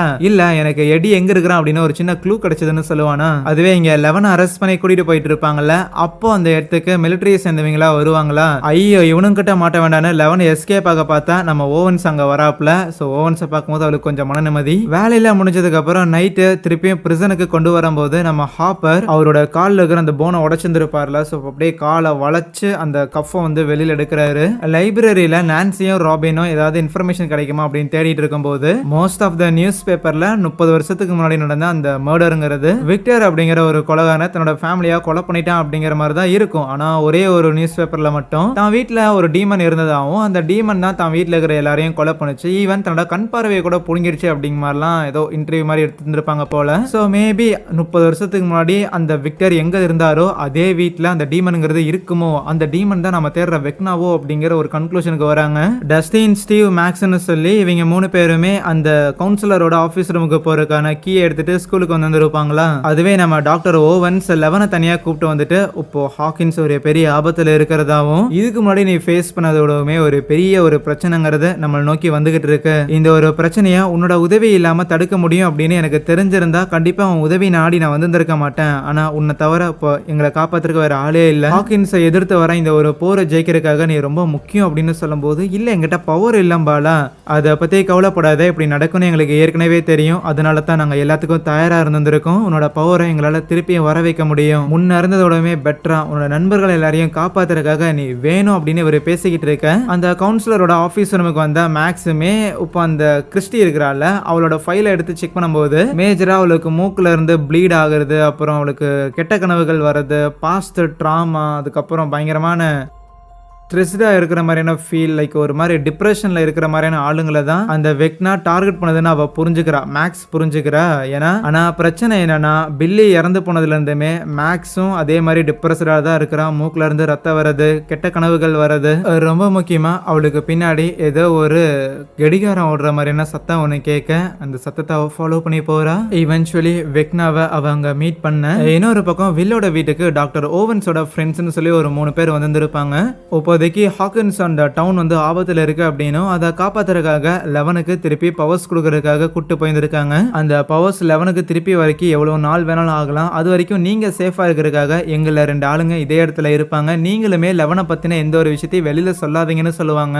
இப்போதைக்கு வெக்னா பண்ற இந்த மர்டர்லாம் இருக்குதுல்ல, ஸோ இது எல்லாத்துக்கும் லெவன் தான் காரணமா இருப்பாங்களோன்னு ஒரு சைட்ல மிலிட்ரி அந்த கர்னல்லாம் இருப்பானுங்களா அவனுங்க தேடுறானுங்க. ஆனா இதுக்கு காரணம் வேற ஒண்ணு அப்படின்னும் இந்த பிரச்சனையை சால்வ் பண்றதுக்கான ஒரு ஆளா தான் நம்ம லெவன் இருக்க போறா அப்படிங்கிற விஷயத்த ஓவன் கூட இருக்கிறவங்களும் நம்புவாங்க. நான்சியோ ராபினும் ஸ்கூலுக்கு பசங்களை பார்க்கறதுக்காக வந்திருக்க. நம்ம மேக்ஸ் ஒரு டிரான்ஸ் ஸ்டேட்டுக்கு போயிட்டு அங்க செவுத்துல வால் கிளாக் இருக்கிறதெல்லாம் பார்த்துருப்பாள்ல, ஸோ இந்த விஷயத்த சுயநினைக்கு வந்ததுக்கப்புறம் பசங்க கிட்டலாம் சொல்லிட்டு மேபி அந்த கிறிஸ்டிக்கும் அந்த ஃப்ரெட்டிக்கும் இருந்த அதே சிம்டம்ஸ்ங்கிறது எனக்கும் வருது அப்படின்னா நானும் அந்த வெக்னாவால டார்கெட் பண்ணப்பட்டிருப்பணும் அப்படிங்கிற விஷயத்த சொல்லுவா. கொஞ்ச நேரம் கழிச்சு நம்ம லூகாஸ் பையன் இருக்கிறான்ல, ஸோ அவனுமே பசங்க கூட வந்து ஒன்னு சேர்ந்துக்கிறானா. அடுத்த நாள் காலையில கூட இருந்த லூகாஸ் பாதியில காணாம போயிட்டான். அந்த ஜேசன் நேரா லூகாஸோட வீட்டுக்கு போயிருந்திருப்பான். அங்க போய் அவன் தங்கச்சிக்கிட்ட விசாரிக்கும் போது தான் இந்த டஸ்டின், எட்டி இவங்க எல்லாருமே லூகாஸோட ஃப்ரெண்ட்ஸுங்கிற மேட்ரு தெரிய வருது. ஸோ லூகாஸ் நம்மளை ஏமாத்திருக்கான்னு அவனுக்கு புரிய வர.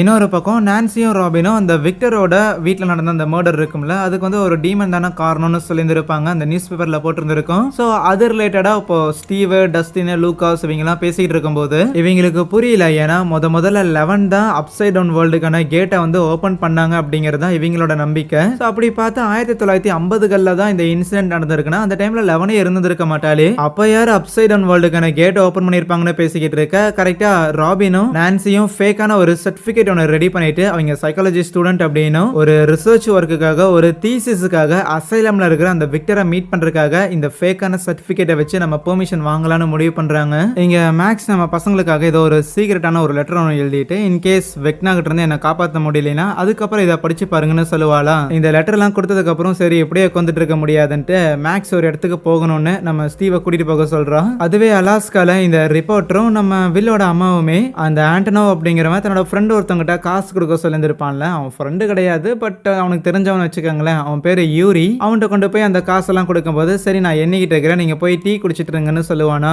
ரஷ்யால ஹாப்பர் வேலை பார்த்துட்டு இருக்கும்போது அவர் வச்சிருந்த சுத்தியில காட்ஸ் யாரும் பார்க்காதப்ப அவரே நம்பி உடைச்சிட்டு அங்க இருக்கிற இன்னொரு பிரிசன் கார்டு கிட்ட தலை எனக்கு இப்படி ஸ்பேர் வேணும், என்னோட உடஞ்சு போயிடுச்சுன்னு சொல்லும்போது சரின்ட்டு அவனும் உள்ள எடுக்க போனா. உள்ள போய் நம்ம ஹாப்பர் அவனை அடிச்சு காலி பண்ணிடுறானா. அவனை அடிச்ச உடனே அவரோட காலில் இருக்கிற அந்த கஃபை ரிமூவ் பண்றதுக்காக ட்ரை பண்ணிக்கிட்டு இருக்க. எங்களை வெளியில வேலை பார்த்துட்டு இருந்த அந்த அமெரிக்கனை காணோன்ட்டு ஒரு சோல்ஜர் அந்த ஸ்டோரேஜ் ரூமுக்குள்ள வருவான். ஆல்ரெடி அந்த கஃபை கழட்டின காரணத்தால நம்ம ஹாப்பர் அவனையும் அடிக்கும் போது பட் அன்பார்ச்சுனேட்லி அவனோட கன்னுங்கிறது மேல் நோக்கி ஃபயர் ஆகப்படுது. சத்தம் கேட்டு மற்ற பிரிசன் கார்ட்ஸ் எல்லாம் கதை உடைச்சிட்டு உள்ள வரக்கு முன்னாடியே அந்த ஸ்டோரேஜ் ரூமோட டாப் ஓபன் பண்ணி ஹாப்பர் அங்கிருந்து எஸ்கேப் ஆகுறாரு. சோல்ஜர்ஸ் எல்லாரும் கதை உடைச்சிட்டு உள்ள போயிருப்பாங்கல்ல, அங்க ஆல்ரெடி ஒரு பாம்பை வேற செட் பண்ணிருப்பாரு போல. சோ அந்த இடமே பிளாஸ்ட் ஆகுது. ஆல்ரெடி அங்க நிறுத்தி வைக்கப்பட்டிருந்த ஒரு ஸ்னோ பைக் எடுத்துக்கிட்டு அவர் எஸ்கேப் ஆக அங்க பிரிசனர்ஸா இருக்கிறவங்க எல்லாரும் ஹாப்பரோட இந்த எஸ்கேப்பை பயங்கர சக்சஸ்ஃபுல்லான ஒரு அட்டம்ப்டா பார்த்து கொண்டாடுறாங்களா. ஈவன் அந்த ஆண்டனாவும் தக்காளி யாருன்னு பயங்கரமா இம்ப்ரெஸ் ஆகுறான். இங்க மேக்ஸ் ஸ்டீவை கூப்பிட்டுக்கிட்டு நேரம் அவரோட வீட்டுக்கு தான் வந்திருப்பா. ஏன்னா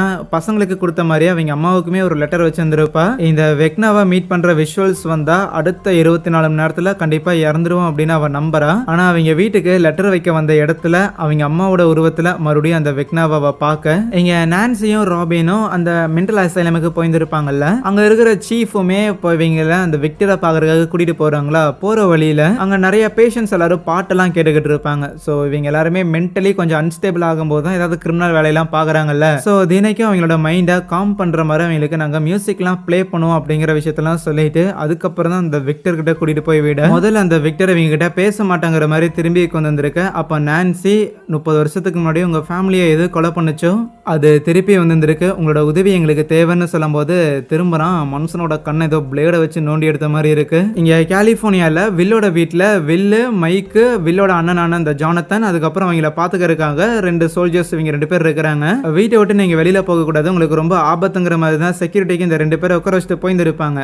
எதுக்கு செக்யூரிட்டி அப்படின்னா கொஞ்ச நேரம் கழிச்சு அந்த இடத்துல மிலிட்டரியை சேர்ந்த ஆளுங்க இவங்களை பிடிக்கிறதுக்காக வருவாங்களா, அவங்க கிட்ட இருந்து தப்பிக்கிறதுக்காக தான். நடந்த அந்த ஒரு ஷூட் அவுட்ல ஒருத்தரை இழந்துட்டாங்க. ஆனா இன்னொருத்தரை புல்லட் அடியோட கரெக்டா அவரை காப்பாத்தி வெளியில கூட்டிட்டு வரும்போது ஜானத்தனோட ஃப்ரெண்ட் அந்த ஆர்கேல இருக்கிறான்ல, அவன் பீஸா டெலிவரி பண்றதுக்காக அந்த வழியா வந்திருப்பானா, அவனை நிறுத்திட்டே மாமி கார் ஆயிடுறா அப்படிங்கிற மாதிரி சொல்லி அங்கிருந்து எஸ்கேப் ஆகுறாங்க. வெள்ளோட அம்மாவும் அந்த ரிப்போர்ட்டரும் $40,000 இந்த யூரிக்கு கொடுத்துருப்பாங்கல்ல. சரி நீங்க காஃபி குடிச்சிட்டே இருங்க, நான் போய் அந்த ஆண்டனோவுக்கு கால் பண்ணிட்டு வரேன்ட்டு யூரி போய் ஆண்டனோவை கால் பண்ண பேரலா ஹாப்பர் அந்த ஸ்னோ பைக்ல எஸ்கேப் ஆயிருப்பாருல. நேரா ஏதோ ஒரு கைவிடப்பட்ட ஒரு டவுன் மாதிரி இருக்கு. அங்க இருக்கிற ஒரு சர்ச் தான் ஸ்டோரேஜ் யூனிட்டா யூஸ் பண்ணுவாங்க போல. சோ தலைவன் போயிட்டு அங்க ஸ்டே பண்றான். காசை கொடுத்துட்டாங்க அப்படின்னா அந்த யூரி அவனோட பிளைன் மூலமா இங்க வந்து நம்ம ஹாப்பரை காப்பாத்திட்டு போறதுதான் பிளான். ஆனா அந்த யூரி ஆண்டனோவுக்கு கால் பண்ணும்போது நக்கலா பேசுவான். அந்த நக்கலுக்கு பின்னாடி இருக்கிற அர்த்தங்கிறது அவன் இப்போதைக்கு அந்த $40,000 வில்லோட அம்மா கிட்ட இருந்து வாங்கியிருக்கான்ல, அடிஷ்னலா ஹாப்பரை போட்டு கொடுக்கறது மூலமாவும் அவனுக்கு சில காசுங்கிறது கிடைச்சிருக்கும். சோ அந்த சர்ச்ல பூந்து ஹாப்பரை பிடிக்க ஹாப்பர் மட்டும் கிடையாது, அந்த ஆண்டனோ இருக்கிறான்ல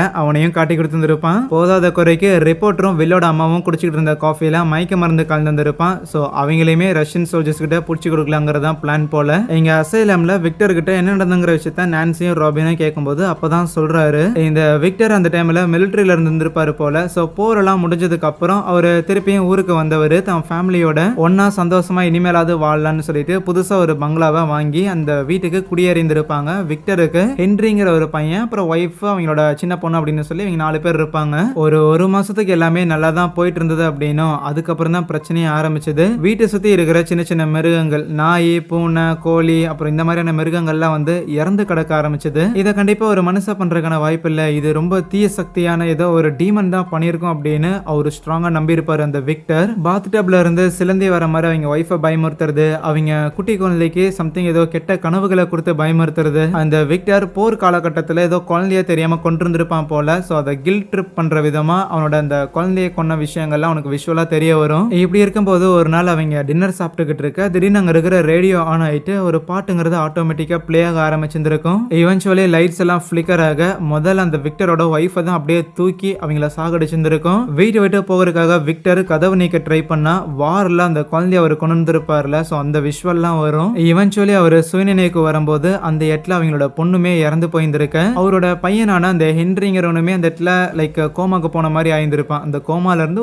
ஒரு வாரம் கழிச்சு அவன் இறந்து போயிருந்திருப்பானாமா. ஆனா வீட்டுல இருக்கிற எல்லாரையுமே இந்த விக்டர் தான் கொலை பண்ணிட்டான் அப்படின்னு சொல்லி அவனை கொண்டு போய் ஜெயில போட்டிருந்திருப்பாங்களா. தன்னோட ஒய்ஃபும் குழந்தையும் இறந்து போன மாதிரியே தானும் தன்னோட கண்ணை டேமேஜ் பண்ணிட்டு சாகலாம் அப்படின்னு ஒரு அட்டெம்ப்ட் பண்ணியிருந்திருப்பாரு போல. சோ அப்படிதான் பிளேட வச்சு கண்ணை டேமேஜ் பண்ணியிருந்திருக்காரு. ஆனா அதுக்கப்புறம் இங்க இருக்கிறவங்களே என்ன தடுத்துட்டாங்க அப்படின்னு சொல்லி அதுக்கு மேல ஒரு ஃபர்தரா பேசாம ஏதோ ஒரு பாட்டை அப்படியே பாடிக்கிட்டு அதே இடத்துல ஒரு படுத்துருவாரா. ஆனா அப்போ இந்த அசலமோட சீஃப் அங்க வந்துட்டு போலீஸ் வர வரைக்கும் கொஞ்ச நேரம் வெயிட் பண்றீங்களான்னு கேக்குறாங்க. சோ ஏமாத்திருக்காங்கன்னு தெரிய வந்துருச்சு. இங்க மேக்ஸ் பில்லியோட கல்லறைக்கு வந்துட்டு லைக் லெவனையும் என்னையும் காப்பாத்துறதுக்காக நீ உன்னோட உயிரையே தியாகம் பண்ணியிருந்திருக்க. நீ ஒருத்தன் இறந்து போன காரணத்தாலேயே ஃபேமிலி வந்து கம்ப்ளீட்டா சதுர இருந்துச்சு. நீ இருந்திருக்கலாம் அப்படின்னு நான் நினைக்கிறேன். என்னதான் நம்ம 2 பேரும் எந்நேரம் சண்டை போட்டுக்கிட்டே இருந்தாலும் கண்டிப்பா ஒரு நாள் இல்ல ஒரு நாள் நம்ம ஒரு நல்ல அண்ணன் தங்கச்சியா இருக்க முடியும் அப்படின்னு நான் நம்பினேன். ஆனா அதுக்கான வாய்ப்பு இனிமேல் கிடைக்காதுல அப்படின்னு அவ ஃபீல் பண்ணக்குள்ள அப்போ அவ அந்த டிரான்ஸ் ஸ்டேட்டுக்கு போக ஸ்டீவுமே அவளை குறுகுறுன்னு பார்த்துட்டு இல்ல எப்படியே விட்டா வேலைக்கு ஆகாதுன்னு அவளை கூட்டிட்டு வரக்காக மேல வரான். ஆனா எவ்வளவுதான் கூப்பிட்டாலுமே மேக்ஸ் எந்திரிக்காம இருக்க பசங்களும் அதை பார்த்துட்டு கிட்ட வராங்களா. ஆனா அதுவே மேக்ஸ் பார்த்தா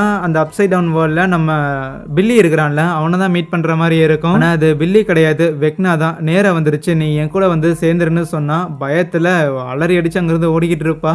உடனே இந்த விஷயத்த இன்ஃபார்ம் பண்றதுக்காக டஸ்டின் தான் நான்சியும் ராபினையும் கான்டாக்ட் பண்ண ட்ரை பண்ணா. இங்க நான்சியும் ராபினையும் பிடிச்சிட்டு போறதுக்காக போலீஸ் வந்திருப்பாங்க. பட் இருந்தாலும் ராபின் அதை பத்தி எல்லாம் கவலைப்படாம நீ நீ கவுன்ச்சியா அந்த ஆள் அவரோட கதையை சொல்லிட்டு இருக்கும்போது ஏதோ ஒரு ரேடியோல ஒரு பாட்டு ஒன்று ஓடிச்சுன்னு சொன்னாப்ல.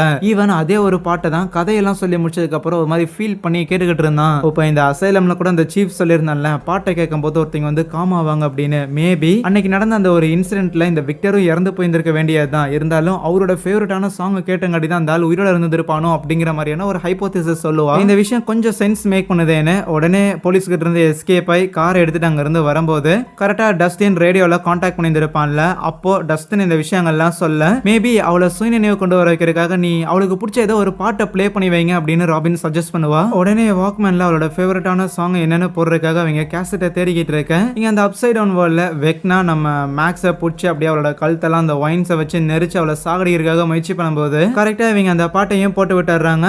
திடீர்னு நம்ம மேக்ஸோட உலகத்துல ஒரு சின்ன ஓப்பனிங் கிரியேட் ஆகுது ரியல் வேர்ல்டுக்கு போறதுக்காக. ஆனா அதை கவனிச்ச வெக்னாவுமே கண்டிப்பா உன் ஃப்ரெண்ட்ஸால உன்னை காப்பாற்ற முடியாதுன்னு சொன்னா மேக்ஸ் அப்படியே ஆகாயத்தில் பறக்க ஆரம்பிக்கிறா. ஆல்மோஸ்ட் மேக்ஸ் சாகர நிலைமையில இருக்கும்போது இந்த ஊருக்கு வந்த 2-2.5 வருஷத்துல பசங்க எல்லாருமே அவளுக்கு அவ்வளோ அழகான மெமரிஸ் எல்லாம் கொடுத்துருப்பாங்கல்ல. அதெல்லாம் யோசிச்சு பார்த்தவ சுயநினைவுக்கு வந்துட்டு அந்த வெக்னாவோட கழுத்துல இருக்கிற ஒரு வெயினை அத்து விட்டுருவா. உயிரை கையில பிடிச்சிட்டு ரியல் வேர்ல்டுக்கு போறதுக்காக வேகமா ஓடி வந்துகிட்டு இருக்க. அந்த வெக்னாவுமே அந்த வேர்ல்ட்ல இருக்கிற ஏகப்பட்ட பொருட்கள்லாம் இருக்கும் லைக் கான்கிரீட் மாதிரி அதெல்லாம் தூக்கி நம்ம மேக்ஸ் மேல அடிக்க பார்த்தோமே அவ அதுல இருந்து எஸ்கேப் ஆக ரியல் வேர்ல்ட்ல இருக்கிற மேக்ஸும் சுயநினைவுக்கு வந்து கண் வெளிக்க எப்படியோ பசங்க எல்லாருக்கும் ரொம்ப ஹாப்பி இவளுக்கு எதுவும் ஆகலைன்னு.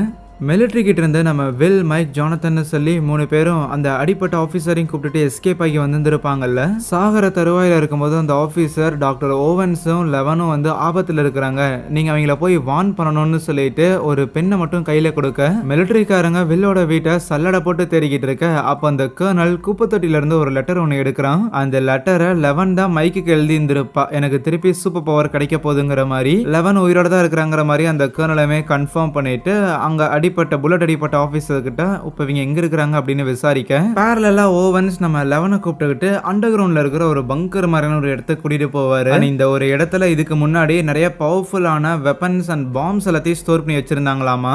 இப்போ அந்த மாதிரி எந்த ஒரு விஷயம் கிடையாது, ஏன்னா அதோடவுமே பவர்ஃபுல்லான ஒரு விஷயத்த நான் கூட கூட்டு வந்திருக்கேன் அப்படின்னு சொல்லும் போது லெவனுக்கு புரியுது தன்னை தான் சொல்றாருன்னு. அந்த டாக்டர் ஓவன்ஸ் கூட ஒன்னு சேர்ந்து நம்ம லெவனுக்கு திருப்பி பவர் கொண்டு வரதுக்காக அங்க ஏகப்பட்ட பேர் அவரோட நம்பிக்கைக்குரிய ஆளுங்க அங்க இருப்பாங்க. அடிஷனலா ஏற்கனவே நம்ம லெவனுக்கு பவர் கொடுத்த நபர் தானே திருப்பி வந்து பவரை வர வைக்க முடியும். ஆகையால் நம்ம மார்டின் அங்க வராப்ல. மார்டின் உயிரோட இருக்கிறாங்கிறத அவளால நம்ப முடியலதான். ஆனா அவனை பார்த்தோன்னே பழைய விஷயங்கள அவளுக்கு ஞாபகம் வர வேகமா அங்கிருந்து ஓடுறதுக்காக முயற்சி பண்றா. இருந்தாலும் அங்க இருக்கிற செக்யூரிட்டிஸ் அவளை பிடிக்கிறாங்க. அதுவே ரஷ்யால ஹாப்பர் தப்பிக்க ட்ரை பண்ணிருப்பார்ல, வச்சு வெளுன்னு வெளுத்துட்டு ஒரு செல்லுல கொண்டு வந்து போட்டுட்டு போவாங்க. அங்கேயே தான் அந்த ஆண்டனோ அப்படிங்கிறவன இருப்பானா. அவனை பார்த்தோன்னே ஹாப்பர் அடிக்க போயிருவாரு. டே இருறா, இங்க இருந்து தப்பிக்க முடியும் நீ நம்பின, பணக்காரன் ஆக முடியும் நான் நம்பினேன், ஆனா ரெண்டுமே ஊத்தி முடிக்கிச்சு. அந்த யூரிங்கிறவன் நமக்கு துரோகம் பண்ணிட்டான் அப்படின்னு சொல்லும்போது அதுக்கு மேல ஹாப்பருக்கும் என்ன ரியாக்ட் பண்றதுன்னு தெரியல. அப்போ வில்லோட அம்மாவுக்கும் ரிப்போர்ட்டருக்கு என்ன ஆச்சுடான்னு பார்த்தா அந்த யூரிங்கிறவன் அவங்க 2 பேரையும் பிளைன்ல கட்டி வச்சுட்டு உங்க 2 பேரையும் வச்சு நான் லட்சமா சம்பாதிக்க போறேங்கிற மாதிரி ரஷ்யால இருக்கிற ஆளுங்கிட்ட புடிச்சு கொடுக்கறதுக்காக கூட்டிட்டு போறான். அதுவே அந்த ரிக்குங்கிற ட்ரக் சப்ளையரோட வீட்டுல தானே நம்ம எட்டி இருக்கிறான். இப்போதைக்கு அந்த ரிக் வந்து ஏதோ போலீஸ்ல மாட்டிக்கிட்டான் போல. ஆனா அங்க ரிக்கோட வீட்டு பக்கத்துல இருக்கிற லேக்ல மீன் பிடிச்சிட்டு இருந்த 2 கெல்டுங்க அங்க வீட்டுக்குள்ள யாரோ இருக்கிறாங்க அப்படிங்கறத பார்த்துட்டு மேபி அந்த ரிக் தான் திருப்பி வந்திருப்பான்னு நினைக்கிறேன். இந்த காலத்து பசங்க தான் என்னத்தோ சொல்றதுன்னா அவங்க பேசிக்கிட்டு இருப்பானுங்களா, நம்ம எட்டி தான் உள்ள ஏதாவது தீனி கிடைக்குமா அப்படிங்கிற தேடிட்டு இருந்திருப்பான். வீட்டுல பெருசா சாப்பிட்றதுக்கு எதுவும் இல்லைன்னு சொல்லிட்டு ரேடியோ மூலமா நம்ம பசங்களை கான்டாக்ட் பண்ணி எனக்கு ஏதாவது சாப்பிட்றதுக்கு வாங்கிட்டு வாங்கப்பான்னு சொல்லுவான். டஸ்டின் மேக்ஸ்னு இவங்க 2 பேருமே இப்போ நான்சியோட வீட்டுல தான் இருக்கிறாங்க. மேக்ஸுக்கும் பெருசா எதுவும் ஆகல, ஏதாவது ஆகிற மாதிரி இருந்தா பாட்டு கேட்டுக்கிட்டு இருப்பா. நேற்று ஏதோ ஒரு இடிபாடுகள் மாதிரி இருக்கிற இடத்துல தானே போய் வெக்னாவை அவ மீட் பண்ணா. ஸோ அந்த இடம் எப்படி இருக்குன்னு சொல்லிட்டு அவ சில டிராயிங் மாதிரிலாம் பண்ணி வச்சிருந்திருப்பாளா. நான்சி அந்த டிராயிங்ல ஒரு கதவு இருக்கிறத பார்த்துட்டு இதை எங்கேயோ பார்த்துருக்கேன்னு சொல்லி அப்படியே அந்த டிராயிங் மொத்தத்தையும் கனெக்ட் பண்ணி பார்த்தா அது அந்த விக்டருங்கிற நபரோட வீடா இருக்கும். உடனே அங்கிருந்து கிளம்புறாங்க. இன்னொரு பக்கம் இந்த 11 புள்ள கண் விழிக்கிறா.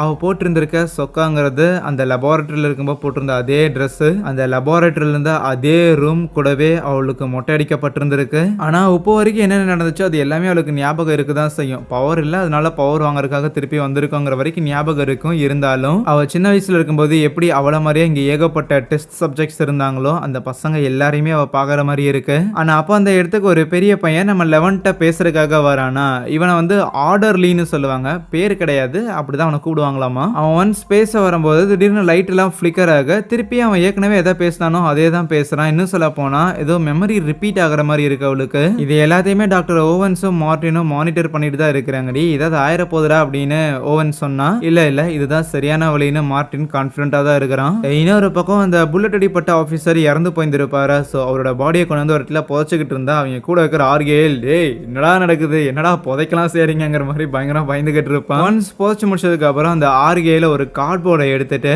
இந்த ஆளோட பேர் என்னன்னு தெரியல, இருந்தாலும் ஒரு கலரை ஒண்ணு வைக்கணுங்கிற மாதிரி சும்மா அதுல ஒரு பேர் எழுதலான்னு இருப்பானா. அப்போ அந்த ஆபீசர் கொடுத்த அந்த பெண்ணுங்கிறத எழுதாது. உடனே மைக் தான் வந்துட்டு அந்த பெண்ணை கழட்டி பார்த்தா அதுக்குள்ள ஒரு மொபைல் நம்பர் இருக்கு.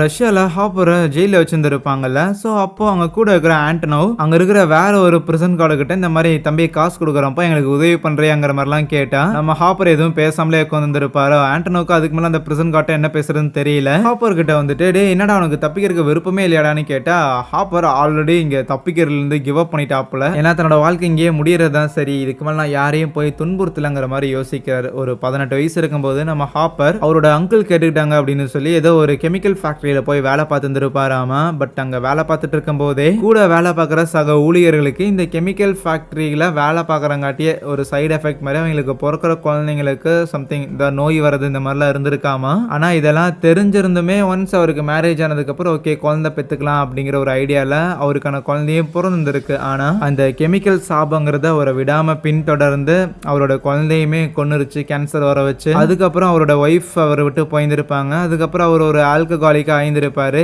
இதுக்கப்புறம் தான் லெவனோ வில்லோட அம்மாவும் ஹாப்பரோட வாழ்க்கையில வந்திருப்பாங்க. ஸோ இனிமேல் இவங்க கூடயாவது ஒரு சந்தோஷமான ஒரு வாழ்க்கையை வாழலாம் அப்படின்னு இருக்கும்போது தான் இன்னும் ஏகப்பட்ட பிரச்சனைகள் இவங்களை துரத்த ஆரம்பிச்சிருக்கு. அவங்களுக்கு நம்ம ஹாப்பர் தேவையில்லை, எனக்கு தான் அவங்க தேவை அப்படின்னு நான் நினைச்சேங்கிற மாதிரி ஹாப்பர் சொல்லுவாரு. இன்னும் சொல்ல போனா என்னாலதான் மற்றவங்களுக்கு அதிகமான பிரச்சனைங்கிறது வருது, நான் சபிக்கப்பட்டவன்லாம் கிடையாது, அந்த சாபமே நான் தாங்கிற மாதிரி பயங்கர கில்ட்டா வாப்ல. இந்த கதைகள்ல ஆண்டனோக்கு வந்து கேட்டுக்கிட்டு இருக்கும் போது அப்போ அந்த இடத்துல சம்திங் ஏதோ ஒரு மிருகம் கத்துற மாதிரியான ஒரு சத்தம் ஒண்ணு கேட்கும். டே மட்டும் அவங்க ஊர்ல இருந்து ஏதோ ஒரு மான்ஸ்டரை புடிச்சிட்டு வந்திருக்காங்கன்னு கேள்விப்பட்டேன், உனக்கு அதை பத்தி ஏதாவது ஐடியா இருக்கான்னு கேட்பான். எடியோட வீட்டுல அப்சைட் டவுன் வேர்ல்டுக்கான கேட் ஓபன் ஆயிருக்கும்ல, அந்த கேட்டை ஓவன்ஸ் கூட வேலை பார்க்கறவங்க வந்து பாக்குறாங்க.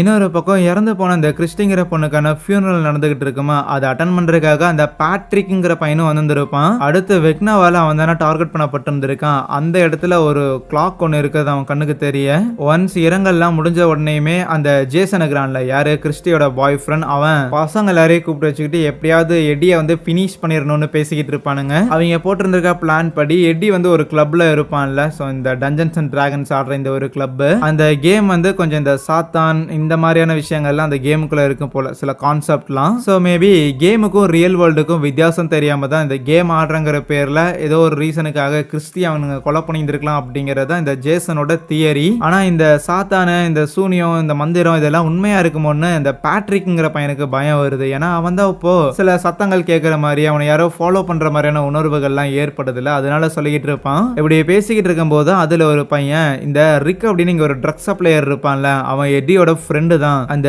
ரிக்கோட வீட்டுல ரீசெண்டா ஆள் நடமாட்டங்கள் இருந்த மாதிரி எங்க அப்பா பார்த்தாருன்னு சொல்லக்குள்ள அப்போ எடி அங்க இருக்க வாய்ப்பு இருக்குது, அவனை போய் ஒரே அமுக்கிடுவோன்னு கிளம்புறானுங்க. ஸ்டீவும் நான்சியும் பசங்களை எல்லாம் கூப்பிட்டுட்டு விக்டரோட வீட்டுக்கு போயிருந்திருப்பாங்களா. உள்ள வந்தோடனே மேக்ஸ் அங்க இருக்கிற கிளாக்கை தான் கை காமிச்சிட்டு இதைத்தான் நான் கனவுல பார்த்தேன்னு சொல்லுவாளா. மேபி இந்த வீட்டை சுத்தி பார்த்தா நமக்கு ஏதாவது க்ளூ கிடைக்கலான்னு சொல்லிட்டு எல்லாரும் தனித்தனியா பிரிஞ்சு போய் தேட ஆரம்பிக்க அப்போ வீட்டுல இருக்கிற லைட்டுங்கிறது க்ளோ ஆக ஆரம்பிக்கும். பசங்க யாரும் அதை கவனிக்கல. இங்க லெவனுக்கு இப்போ ஹாக்கின்ஸ்ல இருக்கிற லெபார்டரியில இருக்கிற மாதிரியான ஃபீலுங்கிறது இருக்கும்ல, அவ ஒன்ஸ் அங்கிருந்து எஸ்கேப் ஆக முயற்சி பண்ணா திருப்பியும் டைம்ங்கிறது ரிவர்ஸ் ஆகிற மாதிரி அவளுக்கு ஃபீல் ஆகுது. இதுக்கு மேலாம் பொறுத்துக்க முடியாதுன்னு அங்க இருக்கிற கேமராவை பார்த்தெல்லாம் கத்திக்கிட்டு இருப்பாளா. அப்போ அந்த கேமராவோட ரிஃப்ளெக்ஷன்ல அவளோட முகத்துல சில மாற்றங்கள் இருக்கிற மாதிரி தெரிய என்னடான்னு கண்ணாடியில வந்து பார்த்தா கண்ணாடியோட ரிஃப்ளெக்ஷன்ல அவ ரொம்ப குட்டியா இருக்கிறா, சின்ன வயசுல இருக்கிற மாதிரி தெரியறா. அப்போ மார்ட்டின் மைக்கில் இந்த மாதிரி என்னால உன்னை வெளியில கொண்டு வர வைக்க முடியாது, நீ தான் வெளியில வரக்கான வழியை கண்டுபிடிக்கணும்னு சொல்லுவாப்புல.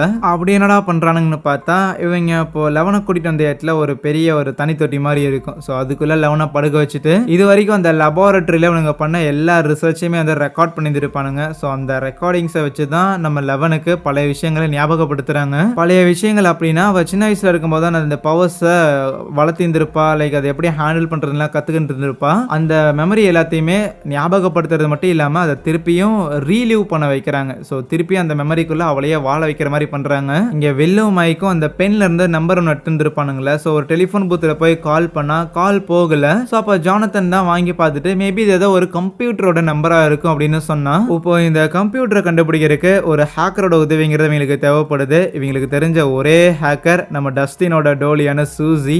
ஈவினிங் டைம்ல எடியை தேடிக்கிட்டு ரிக்கோட வீட்டுக்கு ஜேசனும் அவன் ஃப்ரெண்ட்ஸும் வந்து இருப்பாங்களா. அவங்கள பார்த்தோன்னே எடி ஓரமா ஒளிஞ்சுக்கிட்டு நம்ம டஸ்டினை ரேடியோ மூலமா கான்டாக்ட் பண்ணா விக்டரோட வீட்டுக்கு போயிட்டு அங்க ஃப்ரெண்ட் டோர்கிட்டயே ரேடியோவை வச்சுட்டு வந்துருப்பானுங்க போல. ஸோ அதனால டஸ்டின் எடுக்கல. ஆனா அந்த விக்டரோட வீட்டில் இருக்கிற லைட்ஸ் எல்லாமே ஃபிளிக்கர் ஆகுதுங்கிறத அவங்க நோட்டீஸ் பண்ண ஆரம்பிக்கிறாங்க. இங்க லெவனுமே அவளோட மெமரியை ரீலீவ் பண்ணிக்கிட்டு இருக்கும்போது லெவனை விடவுமே பெட்டரா பவர்ஸை யூஸ் பண்ற நிறைய குழந்தைங்க அங்க இருந்திருக்காங்க. அப்படி லெவன் அவளோட பவர்ஸை டெஸ்ட் பண்ணிட்டு இருக்கும்போது அவளோட மூக்குல இருந்து ப்ளீட் ஆயிருந்திருக்குமா, அதை தொடக்கலான்னு போனா அவளோட கை ஃபுல்லாமே ரத்தமா இருக்கும். சடனா அங்க ரூம்ல இருந்த யாரையுமே காணோம். லெவன் அந்த ரூமை விட்டு வெளியில வர அவளோட ஹார்ட் பீட்லாம் எகிர ஆரம்பிக்குது. டாக்டர் ஓவன்ஸ் வெளியில இருந்து பயப்பட இப்போதான் எல்லாம் சரியா போகுதுங்கிற மாதிரி மார்ட்டின் ஆர்வமா காத்துக்கிட்டே இருப்பான். ஆகாயத்துல அந்த யூரிங்கிறவன் வில்லோட அம்மாவையும் அந்த ரிப்போர்ட்டரையும் கூட்டிட்டு போயிட்டு இருந்திருப்பான்ல. எப்படியோ அந்த ரிப்போர்ட்டரோட கட்டை நம்ம வில்லோட அம்மா அவுழ்த்து விட அந்த யூரியை அடிச்சு மட்டை பண்ணிட்டு ஃபிளைட்டை இயக்கலாம் அப்படின்னு பார்த்தா ப்ரொப்பலரை பிடிச்சி ஆஃப் பண்ணி விட்டுருவாங்க. அவ்வளவுதான், அப்படியே போய் ஒரு இடத்துல கிராஷ் ஆகுது. இங்க ரிக்கோட வீட்டுல நம்ம எடியை தேடிக்கிட்டு இருந்திருப்பானுங்களே, இங்கே ஒளிஞ்சிருந்தா வேலைக்கு ஆகாதுன்னு எடி இருட்டுல அங்க இருக்கிற ஒரு போட் எடுத்துக்கிட்டு அப்படியே நைஸா லேக்ல எஸ்கேப் ஆயிரலான்னு பார்த்தா கண்டுபிடிச்சிடுறானுங்க. பின்னாடியே ஜேசனும் அந்த பேட்ரிக்ங்கிற பையனும் நீந்தி அவனை பிடிக்கலான்னு முயற்சி பண்ணா அப்போ அந்த பேட்ரிக் ஆகாயத்துல பறகுறான். எப்படி இதுக்கு முன்னாடி அந்த 2 பேரும் இறந்து போனாங்களோ அதே மாதிரி அவனோட வாய் கையெல்லாம் கோணிச்சு அவனை இறந்து போக ஜேசன் இதெல்லாம் பார்த்து வாயை புலகுறானா. அதுவே இங்கே லெவனை தண்ணியிலேருந்து வெளியே எடுத்துருப்பாங்களா, உடனே அவள் மார்ட்டினை அச்சு போட்டு அங்கே லேப்ல இருந்து எஸ்கேப் ஆகலான்னு பார்த்தா அவளை பிடிக்கிறதுக்காக வந்த சோல்ஜர்ஸ் எல்லாரையுமே அவள் அச்சு தூக்கி போடுறான். பரவாயில்ல, நல்லா தான் பண்ணியிருக்கேன்னு அந்த மார்ட்டின் பின்னாடியே வரும்போது மார்ட்டின் அட்டாக் பண்ணுறதுக்காக அவள் முயற்சி பண்ணுறாளா. ஆனால் அவளோட பவருங்கிறது வேலைக்கு ஆகலை. என்ன இந்த பவர்ஸ்லாம் அவ்வளோ ஈஸியாக உனக்கு கிடைச்சிரும்னு நினைக்கிறியோ? ஆனால் கிடைக்கும், நான் சொல்கிறபடி பண்ணினா கண்டிப்பாக கிடைக்கும் அப்படின்னு சொல்லி என் கூட விருப்பப்பட்டு வரையங்கிற மாதிரி கை கொடுப்பானா. பின்னாடி வெளியில் போகிறக்கான லிஃப்ட் ஓபன் ஆகும். சரின்ட்டு பவர் வேணும்னு மார்ட்டின் கூட அவ போக பேரலா போலீஸ் ரிக்கோட வீட்டு பக்கத்துல இருக்கிற அந்த லேக்குக்கு வருவாங்க. ஏன்னா அங்கதான் அந்த பேட்ரிக்ங்கிற பையன் இறந்து போயிருந்திருப்பான். கூட ஜேசன் தான் இருந்திருக்கான்னு சொல்லி அவனை கூட்டிட்டு போய் விசாரிச்சா அவன் இந்த மாதிரி எட்டி தான் அதுக்கெல்லாம் காரணம், கண்டிப்பா அந்த எட்டியோட உடம்புல ஏதோ ஒரு சாத்தானி இருக்குது, அவன் தான் இந்த வேலைகள்லாம் பாக்குறான்னு சொன்னாலும் போலீஸ் அதை பெருசா நம்புற மாதிரி இல்ல. இன்னொரு பக்கம் வில்லோட வீட்டுல இருந்து அந்த ஆபீசரை ஷூட் பண்ணி கூட்டு போயிருந்திருப்பானுங்களே, அவரை டார்ச்சர் பண்ணிட்டு நம்ம லெவன் எங்க இருக்கிற அப்படின்னு விசாரிச்சா அவர் வைராகியமா சொல்லாம இருக்கிறாரு. இங்க மார்ட்டினுமே லெவனை முதல்ல அந்த தண்ணிக்குள்ள அனுப்புறதுக்கு முன்னாடி சில விஷயங்கள்லாம் எக்ஸ்பிளைன் பண்ணிட்டு இருப்பான். உன்னோட பவருங்கிறது எப்பவுமே உனக்குள்ளதான் இருக்கு, நீ கடைசியா போட்ட சண்டையில உன்னோட பிரெயின்ல சில பாதிப்புகள் மூலமா மேபி அது ஒர்க் ஆகாம போயிருந்திருக்கலாம். ஆனா உன்னோட பழைய மெமரிஸை ஞாபகப்படுத்துறது மூலமா கண்டிப்பா அந்த பவர்ஸை திருப்பி வர வைக்க முடியும். அதுக்காக தான் இது வரைக்கும் நடந்த எல்லாத்தையுமே நாங்க ரெக்கார்ட் பண்ணி வச்சிருந்திருக்கோம். உனக்கான மெமரிஸை ஒவ்வொன்றா நாங்க ஞாபகப்படுத்தும் அப்படின்னு சொல்லும் போது அப்போ லெவன் கேப்பா, இந்த மாதிரி இப்போ இவங்க காமிச்ச மெமரிஸ் எல்லாமே இவளுக்கு நடந்ததானா? ஓகே, நடந்ததுதான். ஆனா அது எதுவுமே இவளுக்கு ஞாபகம் இருந்தது இல்ல. அதுக்கான காரணங்கிறது காலப்போக்கில் நம்ம பிரெயின் நம்மளை ப்ரொடெக்ட் பண்றதுக்காக நம்ம கிட்ட இருக்கிற கெட்ட மெமரிஸ் எல்லாத்தையும் அழிக்க ஆரம்பிச்சிருந்துருமாமா. அதனால தான் லெவனுக்கு பெருசா எதுவுமே ஞாபகம் இல்லை. ஸோ சம்திங் பெருசா என்னமோ ஒன்று நடந்துருக்கு. அதனாலதான் லெவனுக்கு இந்த லெபார்டரியில இருந்து நிறைய விஷயங்கள் ஞாபகம் இல்லை. ஆனா இப்போதைக்கு அவளுக்கு பவர் வேணும்னா அதெல்லாம் ஞாபகப்படுத்தி ஆகணும்னு திருப்பி அவளை அந்த பாட்குள்ள அனுப்புறாங்க. இன்னொரு பக்கம் ஸ்டீவும் நான்சியும் பசங்களை எல்லாம் கூப்பிட்டுக்கிட்டு எடியை மீட் பண்ணலாம் அப்படின்னு ரிக்கோட வீட்டுக்கு வந்தா அங்க போலீஸ் எல்லாரும் இருக்கிறாங்க. ஈவன் இன்டர்வியூவும் கொடுத்திருப்பாரு போல ஆபீசர்ஸ்லாம். இந்த மாதிரி பேட்ரிக் அப்படிங்கிற ஒரு பையன் இறந்து போயிருந்திருக்கான். ஸ்பாட்ல இருந்த ஜேசன்ங்கிற பையனை இன்வெஸ்டிகேட் பண்ணதுல நம்ம எடி தான் கொலை பண்ணியிருக்காங்கிற மேட்டர் அவன் சொல்லியிருந்திருக்கானா. இதை கேட்டோன்னே பசங்க பதறி போயிட்டு எடியை கான்டாக்ட் பண்ணும்போது எடி இப்படி ஸ்கல் ராக்குங்கிற ஒரு இடத்துல இருக்கிறானாமா. லைக் ஏதோ மண்டவோடு மாதிரியான ஒரு பெரிய பாறை இருக்கிற இடத்துல மைக்கும் வெல்லும் நம்ம சூசியோட வீட்டுக்கு வந்துட்டானுங்களா. அங்க வந்தா வீட்டுல ஏகப்பட்ட பசங்க இருக்கிற இருக்கிறாங்க. அதுல சூசியோட அக்கா ஒருத்தர் இருப்பா, அவ பேரு ஈடன். அந்த ஈடனை பார்த்தோன்னே நம்ம ஆர்கேல் பையன் காதல் வலையில விழுந்துடுறான். வெளியில ஆண்டனாவை சரி பண்ணிட்டு இருக்கிற சூசியை பார்த்த பசங்களுமே, நாங்க டஸ்டினோட ஃப்ரெண்ட்ஸ், உன்னோட உதவி எங்களுக்கு தேவைப்படுதுன்னு சொல்ல பிளைன் கிராஷ்ல இருந்து வில்லோட அம்மாவும் அந்த ரிப்போர்ட்டரும் தப்பிச்சிருந்திருப்பாங்களா. சோ இப்போதைக்கு அந்த யூரியுமே உதவிக்கு கூப்பிட்டுக்கலாம் அப்படின்னு பார்த்தா அவன் ரொம்ப தெனாவட்டா பேசுவானா. சரின்னு அவனை கழட்டி விட்டு போகலான்னு இருந்தா ஆள் நடமாட்டமே இல்ல, அப்படியே பனியில உறைஞ்சு செத்து போயிடும். அதனால ஓகே ஓகே நானும் உங்களுக்கு உதவி பண்றேன், என்னை கூட கூட்டிட்டு போங்கன்னு கேட்பானா. ஹாப்பர் அந்த பிரிசன்ல வச்சிருந்திருப்பாங்கல்ல, ஹாப்பர் கூட இன்னும் சில பேர்லாம் இருப்பாங்க, ஒரு 6 பேர். இவங்க எல்லாரையும் கூட்டிட்டு போயிட்டு செப்பரேட்டா ஒரு ரூம்ல வச்சு விருந்தெல்லாம் கொடுத்துக்கிட்டு இருக்கும்போது அங்க இருக்கிற பிரிசனர்ஸ் எல்லாம் பேசிக்குவானுங்க. இந்த மாதிரி இங்க ஏதோ ஒரு மான்ஸ்டர் இருக்குமாமா, அந்த மான்ஸ்டர் கூட சண்டை போடுறதுக்காக இதுக்கு முன்னாடி நிறைய பேரை இதே மாதிரி தான் சாப்பாடுலாம் போட்டு அனுப்பிட்டு இருந்திருக்காங்க, நிறைய பேர் இறந்து இருந்திருக்காங்க. சோ மேபி நம்ம எல்லாரும் ஒன்னா இருந்து அந்த மான்ஸ்டரை எடுத்து சண்டை போட்டு ஜெயிச்சிட்டோம் அப்படின்னா நமக்கு ஏதாவது விடுதலை கூட கிடைக்குமோ அப்படின்லாம் பேசிக்கிட்டு இருக்க. இவங்க பேசுறத வச்சு நம்ம ஹாப்பர் புரிஞ்சுக்கிறாரு, இவனுங்க டெமோகார்கனை பத்தி தான் பேசுறானுங்கன்னு. அவரு எக்ஸ்பிளைன் பண்ணுவாரு, தான் இந்த மாதிரி ஏற்கனவே அந்த டெமோகார்கனை பார்த்திருக்கேன் அப்படின்னா அதை கன்ஃபரண்ட் பண்ணியிருந்திருக்கேன், ஆனா அதை கண்டிப்பா நம்மள ட்ரெயின் பண்றதுக்காகலாம் ஒன்றும் அனுப்பி விடல, ரேதர் மனுஷக்கரியை சாப்பிட்டா அந்த டெமோகார்கனுக்கு ஊட்டச்சத்து கிடைக்கும் தான் போட்டுக்கிட்டு இருப்பாங்க. இப்போ நமக்கு இவ்வளவு விருந்தோம்பல் கொடுக்கறதுங்கிறது நம்ம எல்லாரையுமே அந்த டெமோகார்கனுக்கு விருந்தாக்குறதுக்காக தான் சொல்லும்போது ஆண்டனோ தான் இந்த விஷயங்களை எல்லாத்தையும் மற்றவங்களுக்கு டிரான்ஸ்லேட் பண்ணி சொல்லக்குள்ள பயந்துடுறானுங்க. இங்க 11 மறுபடியும் அந்த மெமரியில சம்திங் ஏதோ ஒரு கேம் ஆடிக்கிட்டு இருந்திருப்பாளா, அவளால் அதை ப்ராப்பரா கண்ட்ரோல் பண்ண முடியாது. ஸோ எந்த ஸ்லாட்ல வந்து அந்த காயின் விழுகணுங்கிறத அவளால் கண்ட்ரோல் பண்ண முடியாது. ஆனா இதை பார்த்து அந்த ஆர்டர்லிங்கிறவன் 11 பேசுவான், கவலைப்படாத குட்டி குழந்தை, மைண்டை ஃப்ரீயா வச்சுக்க, உன்னால டெஃபினட்டா இதை பண்ண முடியும் அப்படின்னு சொல்லிட்டு உன்னை பார்க்கும்போது எனக்கு வேற ஒருத்தரை ஞாபகப்படுத்துற மாதிரி இருக்குன்னு அந்த ஒரு காயினை எடுத்து நம்பர் 1 ஸ்லாட்ல வைப்பானா. ஆனா நம்பர் 1 ஆளு இங்க யாருமே இல்லைன்னு மார்டின் சொன்னாரேன்னு 11 கேட்கும்போது அவரு சொல்லியிருந்திருப்பாரு தான், ஆனா அவரு பொய் சொல்றதுக்கு வாய்ப்புகள் இருக்குதுங்கிறதையுமே நீ மைண்ட்ல வச்சுக்கிட்டு தான் ஆகணும். அவன் யாருங்கிறத நான் அப்புறம் சொல்றேன், ஆனா அவனுமே இதே இடத்துல தான் இருந்தான், கிட்டத்தட்ட உன்ன மாதிரியான ஒரு நபர் தான் அவனும். ஆரம்பத்தில் அவனோட பவர்ஸ் அவனால பயன்படுத்த முடியலனாலும் போக போக அவனோட பவர்ஸ் அவன் யூஸ் பண்ண ஆரம்பிச்சான், அவனுக்குள்ள இருக்கிற கெட்ட மெமரிஸால தான் அவனோட பவர்ஸ் அவன் பயன்படுத்த ஆரம்பிச்சான். நீ ஒரு சின்ன குழந்தையா இருக்கும்போது ரூம்ல ஒரு லேடி உன்னையும் அந்த காளியும் மீட் பண்றதுக்காக வந்திருந்தாங்கல்ல, அந்த ஒரு லேடி உன்னோட அம்மா தான் அப்படின்னு இந்த ஆர்டர்லயே சொல்லுவானா. ஆனா அம்மா ஏற்கனவே இறந்துட்டாங்க அப்படின்னு மார்டின் சொன்னாரேன்னு 11 கேப்பா. ஸோ சின்ன வயசுல இருந்தே 11 வந்து மார்டினை அப்பா அப்பா தான் சொல்லுவா, அங்க இருக்கிற எல்லாருமே அப்பா தான் கூப்பிடுவாங்க. பட் ஆர்டர்லி சொல்றத வச்சு பார்த்தா மேபி மார்டின் வந்து பொய் சொல்லியிருந்திருப்பாருங்கிற மாதிரிலாம் 11க்கு தோணும். இதெல்லாம் 11ஓட மெமரியில போய்கிட்டு இருக்க. ரியல் வேர்ல்ட்ல அந்த டாக்டர் ஓவன்ஸ் நம்ம அவகிட்ட உண்மையே சொல்லியிருந்திருக்கலாம் அப்படின்னு கேட்டதுக்கு மார்டின் இல்ல இதுதான் கரெக்ட்னு நினைக்கிறான். இன்னொரு பக்கம் நம்ம பசங்களை டஸ்டின் தான் இந்த மாதிரி அந்த ஸ்கல் ராக்குங்கிறது எங்க இருக்குதுன்னு தேடிக்கிட்டு கையில ஒரு மேப்பையே காம்பஸி வச்சு போய்கிட்டு இருந்தான். இவன் தப்பான வழியில போறான்னு ஸ்டீவுக்கு தெரியுது. ஸோ ஸ்டீவ் ஏற்கனவே அந்த ஸ்கல் ராக்குங்கிற அந்த இடத்துக்கு போயிருந்திருக்கானமா, ஆகையால் என் பின்னாடி ஃபாலோ பண்ற பாடி சோடான்னு கூட்டிட்டு போக ஸ்டீவ் கரெக்டான இடத்துக்கு தான் கூட்டு போயிருந்திருக்கான். அங்க அவங்க எட்டியும் மீட் பண்றாங்க. இதெல்லாம் நடந்துகிட்டு இருக்கும் போது ஹாக்கின்ஸ்ல இந்த மாதிரி ஊர் மக்கள் எல்லாரையும் கூப்பிட்டு வச்சு ஒரு சின்ன மீட்டிங் மாதிரி போட்டிருந்திருப்பாங்க. இப்போ ரீசெண்டா நடந்துகிட்டு இருக்க இந்த தொடர் கொலைகளுக்கும் எடிக்கும் சம்பந்தம் இருக்கிற மாதிரி தெரியுது. சூனர் ஆர் லேட்டர் அவனை நாங்க கண்டுபிடிக்கிறோம் அப்படிங்கிற மாதிரி எல்லாம் போலீஸ் இதை பத்தி சொல்லிட்டு இருக்கும் போதே கரெக்டா அந்த ஜேசன் பையன் இருக்கிறான்ல, அவன் உள்ள வருவானா, வந்த உடனே அவன்கிட்ட தான் பயங்கரமான பேச்சு திறமை இருக்கே. ஸோ ஆகையால் இந்த மாதிரி எட்டி வந்து ஒரு சாத்தான் ரிச்சுவல் பண்றதுக்காக தான் பசங்களை எல்லாம் கொலை பண்றான் அப்படின்னும் இவங்க ஒரு கும்பலா தான் செயல்பட்டு இருக்கிறாங்க.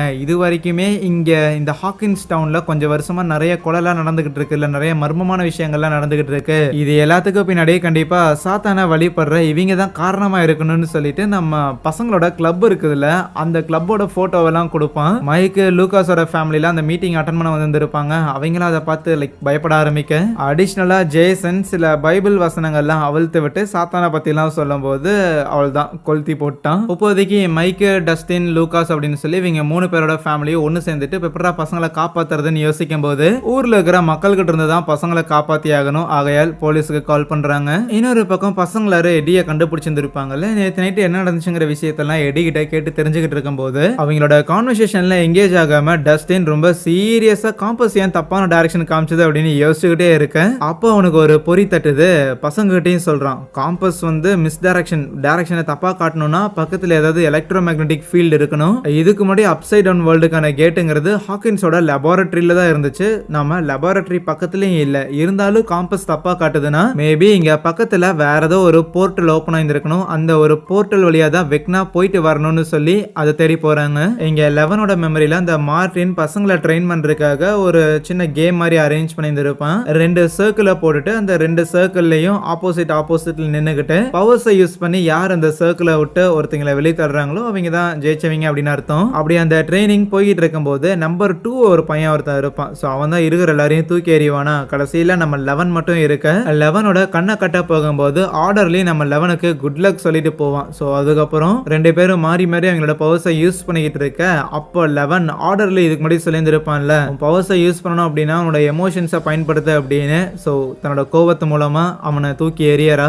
11 பயங்கரமா இம்ப்ரூவ் ஆயிருக்காங்கிறது அந்த மார்டினுக்கு ஓகே ஹாப்பி தான். இருந்தாலும் இந்த ஆர்டர்ல ஏதோ ஒன்று பண்ணியிருக்கான் அப்படின்னு அவன் மேல சந்தேகம் வருது. இப்போ ரஷ்யால வில்லோட அம்மாவும் அந்த ரிப்போர்ட்டரும் அந்த யூரிங்கிறவனை கூப்பிட்டுக்கிட்டு ஹாப்பர் ஒரு சர்ச்ல வந்து ஒளிஞ்சிருந்திருப்பார்ல. ஸோ அந்த ஒரு சர்ச்சுக்கு தான் வராங்க. இது இந்த யூரியோட இடம் போல. அந்த இடத்துல வந்து ஏகப்பட்ட கன்ஸ் வெப்பன்ஸ்னு சொல்லி இது எல்லாத்தையுமே ஸ்மகிள் பண்றதுக்காக வச்சிருந்திருப்பானுங்க. மேப்ல எந்த பிரிசன்ல நம்ம ஹாப்பரை வச்சிருப்பாங்க அப்படிங்கிற எல்லா டீட்டெயிலுமே அந்த யூரி சொல்லிடுறான். இருந்தாலும் இதை எதுக்கு இவ்வளவு திமிர்ல சொல்றான்னா டெஃபினட்டா உங்களால போய் அவனை காப்பாற்ற முடியாது. ஏன்னா அந்த பிரிசனுங்கிறது அவ்வளவு செக்யூரான ஒரு இடங்கிற மாதிரி நக்கல் பண்ணிட்டு இருந்தா அந்த ரிப்போர்ட்டர் கிட்ட ஏற்கனவே ஒரு பிளான் இருக்கும். ஏன்னா அவரால் தான் ரஷ்யன் மொழி பேச முடியுமே. ஆகையால் அந்த யூரிங்கிறவன் தான் இனிமேல் ரிப்போர்ட்டர், நம்ம ரிப்போர்ட்டர் தான் யூரிங்கிற மாதிரி யூரியோட வாயை கட்டி போட்டாரான். அந்த ரஷ்யன் சோல்ஜர்ஸ் அரெஸ்ட் பண்ண வேண்டிய அமெரிக்கன் நீ தான், உன்னை ஒப்படைக்க போற ரஷ்யன் நான் தாங்கிற மாதிரி சொல்லிட்டு இருப்பான். இங்க இந்த ஹாப்பரும் மற்ற பிரிசனர்ஸும் ஒன்ஸ் சாப்பிட்டு முடிச்சுட்டு வெளியில வரும்போது ஹாப்பர் வேணும்னே அந்த ஆண்டனோவை ட்ரிகர் பண்ற மாதிரி பேச 2 பேரும் அங்க சண்டை போட்டு கை கலப்பாகுது.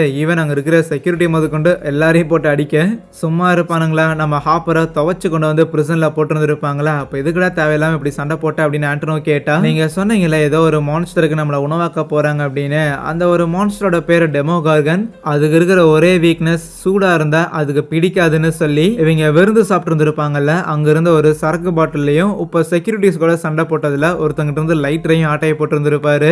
விஷயம் புரிஞ்ச ஆண்டனோவும் டே மொட்டை நீலாம் மனுஷனே கிடையாதுங்கிற மாதிரி சிரிச்சுக்கிட்டு இருப்பான். அதுவே மைக்கும் வேலோ சூசியை மீட் பண்ணியிருப்பாங்கல்ல. ஸோ அவகிட்ட அந்த ஒரு மொபைல் நம்பர் மாதிரி கொடுக்க அப்பதான் அவ சொல்றா அது மொபைல் நம்பரே இல்லை, அது பேர் ஐபி அட்ரஸ்னு. அது 1986 தான் நடந்துகிட்டு இருக்கு. அந்த டைம்ல இன்டர்நெட்டுங்கிறது அவ்வளோ ஃபுல் ஃபிளஜ்டா இல்லை போல. ஸோ ஆகையால் அந்த சூசி என்ன சொல்ல வராங்கிறது பசங்களுக்கு புரியலனாலுமே ஸ்டில் அந்த ஐபி அட்ரஸை வச்சு அந்த கம்ப்யூட்டர் எங்க இருக்குங்கிற லொகேஷனை ட்ராக் பண்றா. இங்க டஸ்டின் மற்றவங்க எல்லாரையும் கூப்பிட்டுக்கிட்டு மேபி அந்த கேட் இங்க தான் பக்கத்துல எங்கேயாவது ஓப்பன் ஆயிருக்கணும் அப்படின்னு காம்பஸ் வச்சுக்கிட்டு தேடி வந்துருப்பாங்கல்ல. அப்படி தேடி வந்தவங்க அங்க அந்த எட்டி தப்பிச்சு வந்து அந்த லேக்குக்கு தான் வருவாங்களா. இந்த லேக்ல தான் அந்த பேட்ரிக்ங்கிற பையன் இறந்து போயிருந்திருக்கான். மேபி இந்த லேக்குக்கு அடியில கீது அந்த கேட் இருக்கலாமோன்னு சொல்லிட்டு ஸ்டீவ், நான்சி, எட்டி, ராபின்னு சொல்லி இவங்க 4 பேர் மட்டும் அங்க இருக்கிற ஒரு போட் எடுத்துக்கிட்டு அந்த கேட்டை தேடி போறாங்க. இங்க மறுபடியும் 11 அவரோட மெமரியில இருக்கும்போது அப்போ வெளியில வருவாளா. அங்க ஏதோ ஒரு ரூம்ல வச்சு அந்த ஆர்டர்லி பையன் இருக்கிறான்ல. ஸோ அவனுக்கு கழுத்துல ஷாக் எல்லாம் கொடுத்துட்டு அவனை மயக்கமடைய செஞ்சு அங்க இருந்து இழுத்துட்டு போறதெல்லாம் 11 கவனிக்கிறான். ஸோ அதுக்கப்புறம் வேற ஒரு ரூம்குள்ள போகக்குள்ள அங்கதான் மற்ற பசங்களா இருப்பாங்களா. அதுல அந்த நம்பர் 2ங்கிறவன் 11 தன்னை தோக்கடிச்சதெல்லாம் கான்ல இருப்பான் போல. ஸோ அதனால கூட இருக்கிற எல்லாரையும் வச்சுக்கிட்டு நம்ம 11 புள்ளி பண்ணிக்கிட்டு இருப்பாங்க. ஒன்ஸ் அவங்கள அங்க இருந்து போன உடனே சடனா 11க்கு அவளோட பவரை யூஸ் பண்ணி யாரையோ அவ அட்டாக் பண்ற மாதிரிலாம் இருக்கு.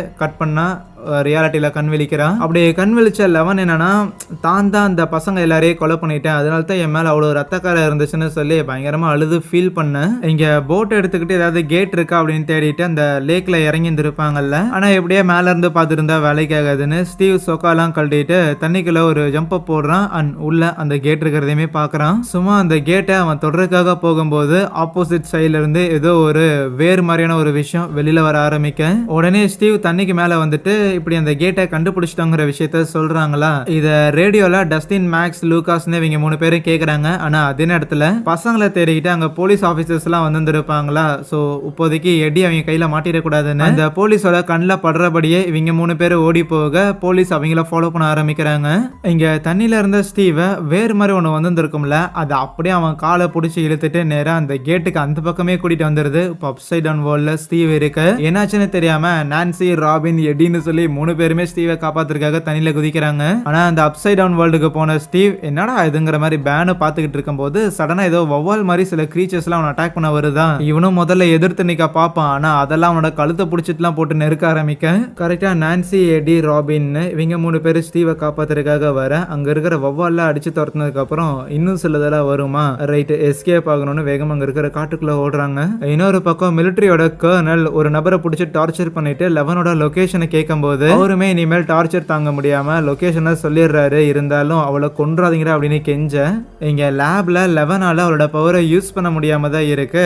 அந்த டாக்டர் ஓவன்ஸ் எல்லாம் வந்து யோ என்னையா பண்ற அப்படிங்கிற மனசே விட்டுறாரு. இருந்தாலும் அந்த மார்டினுக்கு நம்பிக்கை இருக்குது. அவன் லெவன் கிட்ட வந்துட்டு உனக்குள்ள இருக்கிற ஒரு பர்டிகுலர் மெமரி ஒரு ஞாபகத்தை வந்து நீ பார்க்க கூடாது அப்படின்னு நீயே உன்னை தடுத்து நிறுத்துற. அப்படி நீ பண்ணாத அந்த ஒரு மெமரியை நீ ஃபேஸ் பண்ணணும் அப்படின்னு சொன்னா நான் ஒரு மான்ஸ்டரா இருப்பணும்னு எனக்கு பயமா இருக்குது பாலா. இங்க பாரு இந்த மான்ஸ்டர் சூப்பர் ஹீரோ இந்த கான்செப்ட் எல்லாம் வந்து ஹியூமன்ஸால உருவாக்கப்பட்டது. இன்னும் சொல்ல போனா அது எல்லாமே கற்பனை தான். உன்னை பொறுத்த வரைக்கும் நீ யாருங்கிறத நீ போய் பார்க்கணுமே தவிர நீ எப்படிப்பட்டவளா இருந்திருக்கன்னு உன்னோட பாஸ்ட் மேல நீ ஜட்மெண்ட்ஸ் எல்லாம் பாஸ் பண்ணிட்டு இல்லாம அந்த மெமரியை மட்டும் ஆக்சஸ் பண்ற வழியை பாருன்னு திருப்பி அந்த தண்ணிக்குள்ளதான் லெவனை மிதக்க வைக்கிறாங்க. ஆனா இந்த தடவை சீக்கிரமா லெவனுக்கு அவளோட ஞாபகத்தை கொண்டு வரக்காக லேப்ல இருந்த மத்த பசங்களா இறந்து போயிருப்பாங்கல்ல. சோ அந்த அன்னைக்கு என்ன நடந்துச்சோ அந்த ஒரு கேசட்டை பிளே பண்றாங்க. போலீஸ் திசை திருப்புறன்னு சொல்லி நம்ம ஸ்டீவ், மேக்ஸ், லூகாஸ்னு இவங்க 3 பேரும் போலீஸ் கிட்ட மாட்டி இருந்திருப்பாங்களா. ஈவன் அவங்களோட பேரண்ட்ஸுமே வச்சுட்டு அவங்க கிட்ட கேள்வியெல்லாம் கேட்டுக்கிட்டு இருந்தா பெருசா பசங்க கிட்ட இருந்து எதுவும் போட்டு வாங்க முடியல. ஆகையால் 3 பேரையும் ஒன்னா உட்கார வச்சிருந்தா தான் எல்லாரும் மாத்தி மாத்தி போய் சொல்றானுங்க. தனித்தனியா போய் விசாரிச்சா உண்மை வெளியே வந்துரும்ட்டு முதல்ல மேக்ஸ் இன்வெஸ்டிகேட் பண்றதுக்காக தனியா கூட்டிட்டு போக அதுவே அப்சைட் டவுன் வேர்ல்ட்ல உனக்கு 4 பேர் மாட்டி இருந்திருப்பானுங்களே. இப்போதைக்கு நான்சியோட வீட்டுல அவ கன்ஸ் வச்சிருந்திருக்காளாமா. அப்சைட் டவுனுங்கிறது ஒரு பேரலல் வேர்ல்டு மாதிரி தான். என்ன இங்க ஹியூமன்ஸ் இருக்க மாட்டாங்க, மத்தபடி பொருட்கள்லாம் இருக்குமேனு சொல்லி தான் நான்சி அவளோட வீட்டுல வச்சிருந்திருக்க கன்ஸை சேஃப்டி பர்பஸ்க்காக எடுக்கிறதுக்கு போறாங்க. அதுவே ரஷ்யால யூரி மாதிரியான ஒரு மாறு வேஷத்துல நம்ம ரிப்போர்ட்டர் தாடியெல்லாம் ஷேவ் பண்ணிட்டு வில்லோட அம்மாவையும் யூரியையும் ஒரு கைதி மாதிரி அந்த பிரிசனுக்கு கூட்டிட்டு போறான். எப்படியோ உள்ள அலோவ் பண்ணிடுறாங்க அவனை. இங்க லெவனோட மெமரியில ப்ரீவியஸ் நைட் லெவனை வந்து பசங்களாரும் ஒன்னா சேர்ந்து அடிச்சிருந்திருப்பாங்க. அந்த விஷயத்த லெவன் மார்டின் கிட்ட சொல்லல அப்படின்னாலுமே அவ மூஞ்சில இருக்கிற காயத்தெல்லாம் வச்சு அவன் கண்டுபிடிச்சிடுறான். அதுக்கப்புறம் எல்லா பசங்களையும் ஒன்னா கூப்பிட்டு வச்சுக்கிட்டு யாரு லெவனை நேத்து காயப்பட்டினதுன்னு கேட்கக்குள்ள சமாளிக்கிறன்னு ரொம்ப கேவலமா அந்த நம்பர் 2ங்கிறவன் அவக்கு இது கீழே விழுந்திருப்பா அப்படிங்கிற மாதிரி பேச்சை டைவர்ட் பண்ண பார்ப்பானா. வாலண்டியர் அப்படி ஒரு மொக்க காரணத்தை சொல்ற காரணத்தாலே இவன் தான் இதை பண்ணியிருக்கணும்னு முடிவு பண்ணிட்டு அவனோட கழுத்துல ஏதோ ஒரு டிவைஸ் மாதிரி போட்டு அவனுக்கு ஷாக் கொடுக்க ஆரம்பிக்கிறான். இங்க வீட்டுல டஸ்டின் நான்சியும் ஸ்டீவே கான்டாக்ட் பண்ண ட்ரை பண்ணியிருக்க வேலைக்கு ஆகல. என்னடா அது பிரச்சனை பெருசாகிட்டு இருக்குது, இன்ஃபார்ம் பண்ணலான்னு பார்த்தாலுமே எடுக்க மாட்டேங்கிறானுங்களே அப்படின்னு புலம்பிக்கிட்டு இருக்க இவங்களோட புலம்புல நம்ம எரிக்கா இருக்கிறாள். ஸோ அவ கேட்டுருவாளா கமான் கமான் எனக்கு சொல்லுங்க அவன் நச்சரிக்க சரின்ட்டு இந்த அப்சைட் டவுன் வேர்ல்டு அப்புறம் இந்த போர்ட்டல் ஓப்பன் ஆகுறது போர்ட்டலை தேடி போய் தான் நாங்க போலீஸ் கிட்ட மாட்டிக்கிட்டோங்கிற விஷயத்தெல்லாம் சொல்லும் போது அந்த எரிக்காக்கு ஒரு கேள்வி இருக்கும். போர்ட்டல் ஓப்பன் ஆகுறதுலாம் ஓகே தான், ஆனா அது எதுக்கு ஒரு லேக்குக்கு அடியில ஓப்பன் ஆகணும்னு முதல்ல டஸ்டின் அதுக்கு பதில் சொல்ற மாதிரி இல்லை. அது எங்கேயோ ஆயிட்டு போகுதுமாங்கிற மாதிரி தான் இருப்பான். இருந்தாலும் அட ஆமா இல்ல எதுக்கு அது தண்ணி கடியில் ஓப்பன் ஆகணுங்கும் போது தான் டஸ்டினுக்கு ஒரு விஷயமே பொறி தட்டுது. அப்படியே ஓரமா கூட்டு வந்துட்டு இங்க பாருங்க மேபி முதல்ல லெவன் அந்த டெமோகார்கனை கான்டாக்ட் பண்ண ட்ரை பண்ணும் போது தான் மேபி இந்த ஒரு அப்சைட் டவுன் வேர்ல்டுங்கிற கேட் ஓப்பன் ஆயிருந்திருக்கணும். லெவனோட பவர்ஸ்ங்கிறதே வந்து எல்லாமே சைக்கிக் பவர் தான். மேபி லெவன் மாதிரியே அந்த வெக்னாக்கும் சைக்கிக் பவர் இது இருக்குமோ. ஆனா அந்த வெக்னா அப்சைட் டவுன் வேர்ல்ட்ல இருக்கிறங்காட்டி இங்க ரியல் வேர்ல்ட்ல இருக்கிற பசங்களை டார்கெட் பண்ணி கொலை பண்ணணும் அப்படின்னா எங்க அந்த பசங்களை டார்கெட் பண்ணி கொலை பண்ணுதோ அந்த இடத்துல மேபி ஒரு கேட் வந்து ஓபன் ஆகுமோ. ஒருவேளை கேட் ஓபன் பண்றதுக்காக தான் இந்த கொலையெல்லாம் பண்ணிக்கிட்டு இருக்குதுன்னா அந்த ஷேடோ மான்ஸ்டர் தான் நம்மளோட உலகத்தை அழிக்கணும் அப்படின்னு இருக்கிற எல்லாரையும் கொலை பண்ணணும் அப்படின்னு வில்லோட பாடியில இருக்கும்போது ஒரு உடவு சொல்லியிருந்திருக்கும். ஸோ மேபி ஷேடோ மான்ஸ்டர் தான் மெயின் வில்லன் அப்படின்னா இந்த டெமோகார்கன் எல்லாமே ஒரு சிப்பாய் மாதிரியும் இந்த வெக்னாங்கிறவன் அந்த ஷேடோ மான்ஸ்டரோட ஒரு தளபதியா இருப்பானோ அப்படின்னு இவங்க பயங்கர இன்டென்ஸா டிஸ்கஸ் பண்ணிக்கிட்டு இருக்க. அப்போ அவங்க வீட்டுல லைட்டுங்கிறது ஃபிளிக்கர் ஆகும். ஏன்னா இவங்க இப்போ நான்சியோட வீட்டில் தானே இருக்கிறாங்க. ஸோ அங்கே அப்சைட் டவுன் வேர்ல்ட்லையுமே நான்சி, ஸ்டீவ் இவங்க எல்லாருமே நான்சியோட வீட்டுக்கு வந்திருக்காங்க.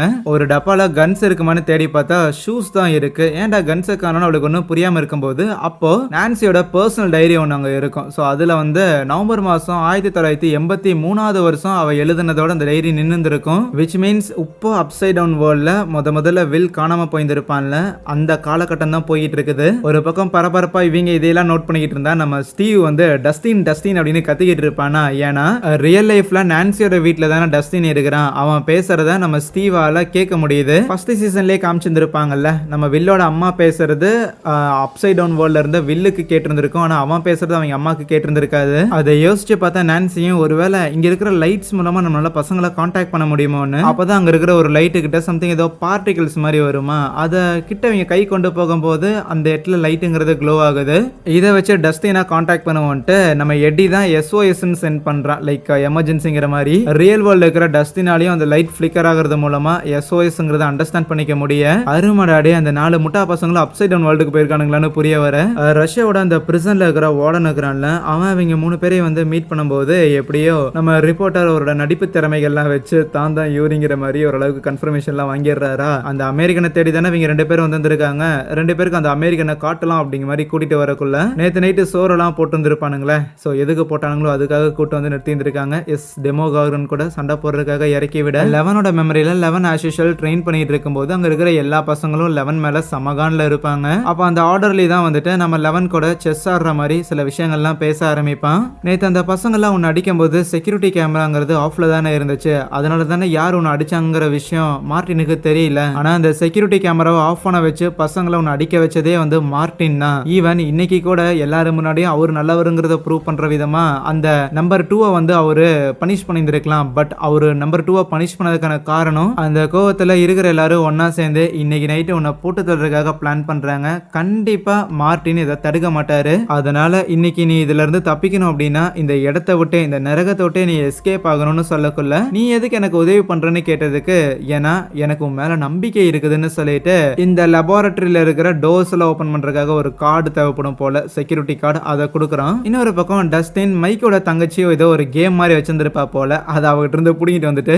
அந்த கேம்ல லைக் வித்தியாசமா நிறைய பல்ப் எல்லாம் வந்து கலரா வச்சு க்ளோ பண்ணலாம் போல, அதை அவனுங்க ஒரு இடத்துல பிளேஸ் பண்ணியிருந்திருக்கேன். அப்சைட் டவுன் வேர்ல்ட்ல இருக்கிற நம்ம நான்சி இவங்களுக்குலாம் அந்த பல்ப் அந்த டிவைஸ் அங்க இருக்கிறது தெரியாது. பட் அவங்களோட கை அங்க வச்சாங்கன்னா ரியல் வேர்ல்ட்ல இருக்கிற பல்புங்கிறது க்ளோ ஆகுது. ஸோ அவங்க பேச நினைக்கிற விஷயங்களை அப்படியே அந்த லைட்டு கிட்ட கையை கொண்டு வரும்போது எழுதி எழுதி காட்டிக்கிட்டு இருப்பாங்களா, அப்படிதான் அந்த லேக்ல இருக்கிற போர்ட்டல் மூலமா இவங்களால ரியல் லைஃபுக்கு வர முடியல. ஏன்னா அந்த இடத்துல நிறைய வவ்வாலுங்கள்லாம் காவலுக்காக இருக்கு. வேற என்ன பண்றதுன்னு எங்களுக்கு தெரியல, நாங்க மாட்டிக்கிட்டோம் அப்படின்னு அவங்க எழுதி காட்டும் போது அப்போதான் டஸ்டின் சொல்லுவான், அந்த போர்ட்டலுங்கிறது அந்த ஒரு இடத்துல மட்டும் ஓப்பன் ஆயிருக்குல்ல, இது வரைக்கும் யார் யார் எங்கெங்க இறந்து போயிருக்காங்களோ எல்லா இடத்துலயுமே அது ஓப்பன் ஆயிருக்குன்னு சொல்லும்போது, அப்படின்னா அந்த கிறிஸ்டி இறந்து போன இடத்துலயுமே ஓப்பன் ஆயிருக்கணும், அந்த இடத்துக்கு போகலான்னு கிளம்புறாங்க. அதுவே பசங்க போலீஸ் பார்க்காத நேரத்துல மேக்ஸிமே கூப்பிட்டுக்கிட்டு வெளியில சைக்கிள் எடுத்து வரும்போது எரிக்கு அங்க இருக்கிற காரோட டயர்ஸுமே பஞ்சர் பண்ணிட்டு நேரா அந்த கிறிஸ்டி இறந்து போனல அந்த இடத்த நோக்கி வராங்க. அப்சைட் டவுன் வேர்ல்ட்ல இவங்க 4 பேருமே மைக்கோட வீட்டுல இருக்கிற சைக்கிள் எடுத்துக்கிட்டு வேகமா வந்துகிட்டு இருக்க பேரலா இங்க லெவன் அவளோட மெமரியில அந்த ஆர்டர்லயே எஸ்கேப் ஆகலாம் அப்படின்னு சொல்லியிருந்திருப்பான்ல. கொஞ்ச நேரம் டைம் பார்த்துட்டு கரெக்டா மார்டின் அங்க இல்லங்கிறத நோட்டீஸ் பண்ண உடனே அங்க இன்னொரு பெருசா ஒரு ஆர்டர்லயே ஒருத்தர் இருப்பான். அவங்ககிட்ட தலைவலிக்குது நர்சிங் ரூம் போகணும் அப்படிங்கிற மாதிரி சொல்லிட்டு இவங்க ட்ரைனிங் எடுத்துட்டு இருந்தாங்களே, அந்த ரூம்ல இருந்து வெளியில வரும்போது அவன் கவனிக்காத நேரத்துல அங்க இருக்கிற செக்யூரிட்டி கார்டை பயன்படுத்தி லிஃப்ட் வழியா அங்க இருக்கிற பேஸ்மெண்ட்டுக்கு வரும்போது அங்க பேஸ்மெண்ட்ல தான் ஆர்டர்லயும் இருப்பான். அந்த இடத்துல ஒரு பைப் மாதிரி இருக்கும். இந்த பைப் வழியா போனீங்கன்னா லேபுக்கு வெளியில இருக்கிற காட்டுக்குள்ள போயிடலான்னு சொன்னா, ஆனால் பைப் சின்னதாக இருக்கே நீ எப்படி வருவேன்னு கேட்டதுக்கு, நான் உன் கூட வரப்போறது இல்லை, இங்கே இருக்கிற மற்ற குழந்தைங்க எல்லாரையுமே நான் காப்பாற்றி ஆகணும்ல, அண்ட் அதே நேரத்தில் என்னோட கழுத்தில் பார்த்தியா ஒரு சிப் ஒன்று இருக்கு, இது இருந்துச்சுன்னா நான் எங்கே போனாலுமே மார்டினால என்னை ஃபாலோ பண்ண முடியும், அதனால நீயுமே மாட்டிக்குவே அப்படின்னு சொன்னா, வேணும்னா அந்த சிப் எடுக்கிறதுக்கு நான் உதவி பண்ணிட்டான்னு கேட்பா. இங்கே ரஷ்யாவில் அந்த டெமோகார்கன் கூட சண்டை போடுறதுக்காக ஆளுங்களை இறக்கி விட்டு இருந்திருப்பாங்கல்ல, ஒவ்வொருத்தருக்கிட்டையும் வெப்பன்ஸ் எல்லாம் கொடுத்துருந்துருப்பாங்க போல. நம்ம ஹாப்பர் அவர்கிட்ட இருக்கிற ஒரு ஈட்டி மாதிரியானதுல ஒரு துணியை வச்சு அதில் ஆல்கஹால்லாம் நிரப்பி அதில் நெருப்பு பத்திக்கிட்டு இருப்பாரு. ஒன்ஸ் அந்த டெமோகார்கன் வந்தோடனே அங்க இருக்கிற எல்லா பிரிசனர்ஸையும் அடிச்சு துவம்சம் பண்ண ஆரம்பிக்குது. அப்போ நம்ம ரிப்போர்ட்டர் அவர் கையில வச்சிருந்திருக்க கன்னை வச்சு அந்த பிரிசன் வார்டன் இருப்பார்ல, சோ அவரை மிரட்டி கண்ட்ரோல் ரூமுக்கு கூட்டிட்டு போயிட்டு ஹாப்பரை காப்பாத்துறதுக்காக அங்க இருக்கிற சோல்ஜர்ஸ் எல்லாரையும் மிரட்டிக்கிட்டு இருப்பாங்களா. ஆனா அவனுங்க யாருமே பயப்படுற மாதிரி தெரியல. சோ வேற வழி இல்லாம நம்ம ரிப்போர்ட்டர் தான் இருக்கிற எல்லாரையுமே ஷூட் பண்ணி அடிச்சு போட்டுட்டு அங்க கலர் கலரா ஏகப்பட்ட பட்டன் இருக்கும், எது டோர் ஓபன் பண்றதுன்னு தெரியல, இருக்கிற எல்லா பட்டனையும் பிடிச்சி அமுக்க ஆரம்பிக்க ஹாப்பரும் அந்த ஆண்டனோவை மட்டும் தான் இப்போ அந்த டெமோகார்கன் இருந்து தப்பிச்சிருப்பாங்க. ஹாப்பர் கிட்ட இருக்கிற நெருப்பை பார்த்து அந்த டெமோகார்கன் பயந்துகிட்டு இருக்கும். அதனால மட்டுமே கிட்ட வராது. நல்ல வேலை எப்படியும் அங்க இருக்கிற டோருங்கிறது ஓப்பன் ஆக அது வழியா டெமோகார்கன் இருந்து இவங்க 2 பேரும் எஸ்கேப் ஆயிடுறாங்க. எவன் செஞ்ச புண்ணியமும் கதை ஓப்பன் ஆயிடுச்சுங்க மாதிரி தான் ஆண்டனோ சந்தோஷத்துல இருந்தா அப்ப அங்க இன்னொரு டோர் ஓப்பன் ஆகுது. அங்க இருந்து நம்ம வில்லோட அம்மா வராங்க. இங்க 11ஓட மெமரியில 11 அந்த ஆர்டர்லியோட கழுத்துல இருக்கிற சிப்பை வெளியில எடுத்துருவாள்ல. அப்ப இவங்களை பிடிக்கிறதுக்காக செக்யூரிட்டிஸ் எல்லாம் வருவாங்களா. தப்பிச்சு வரும்போது ஒரு இடத்துல கார்னர் பண்ண செய்யறாங்க. அண்ட் அப்போ அந்த ஆர்டர்லி அவனோட பவர்ஸை யூஸ் பண்ணி அவங்க எல்லாரையும் தூக்கி எறியறான். 11 செக்யூரா ஒரு இடத்துல வச்சுக்கிட்டு நான் போய் வெளியில தப்பிக்கிறதுக்கு வழி கண்டுபிடிக்கிறேன்னு சொல்லும்போது 11 ஹே நீ எப்படி பவர் யூஸ் பண்ற, உன்னால எப்படி பயன்படுத்த முடியுதுன்னு சொல்லி ஷாக் ஆனா. நான் தான் ஏற்கனவே சொன்னேன்ல நீயும் நானும் ஒண்ணுதான் அப்படின்ட்டு அவனோட கையை காட்டுவான். அவன் தான் 001. அப்சைட் டவுன் வேர்ல்ட்ல இருந்தவங்க 4 பேருமே கிறிஸ்டி இறந்து போன அந்த இடத்துக்கு வந்துடுறாங்க. அங்கதான் அந்த கேட்டுமே இருக்கு. பசங்களும் ரியல் வேர்ல்ட்ல அந்த கேட்டு கிட்ட வந்த உடனே ஒரு துணியை வச்சு இவங்களுக்கான ஒரு கயிறு மாதிரி ரெடி பண்றாங்க. அண்ட் 2 வேர்ல்ட்லயுமே வந்து ஆப்போசிட் சைட்ல தான் கிராவிட்டி இருக்கிற காரணத்தால அந்த கயிறுங்கிறது ஆகாயத்துல அப்படி தொங்குற மாதிரி இருக்கு.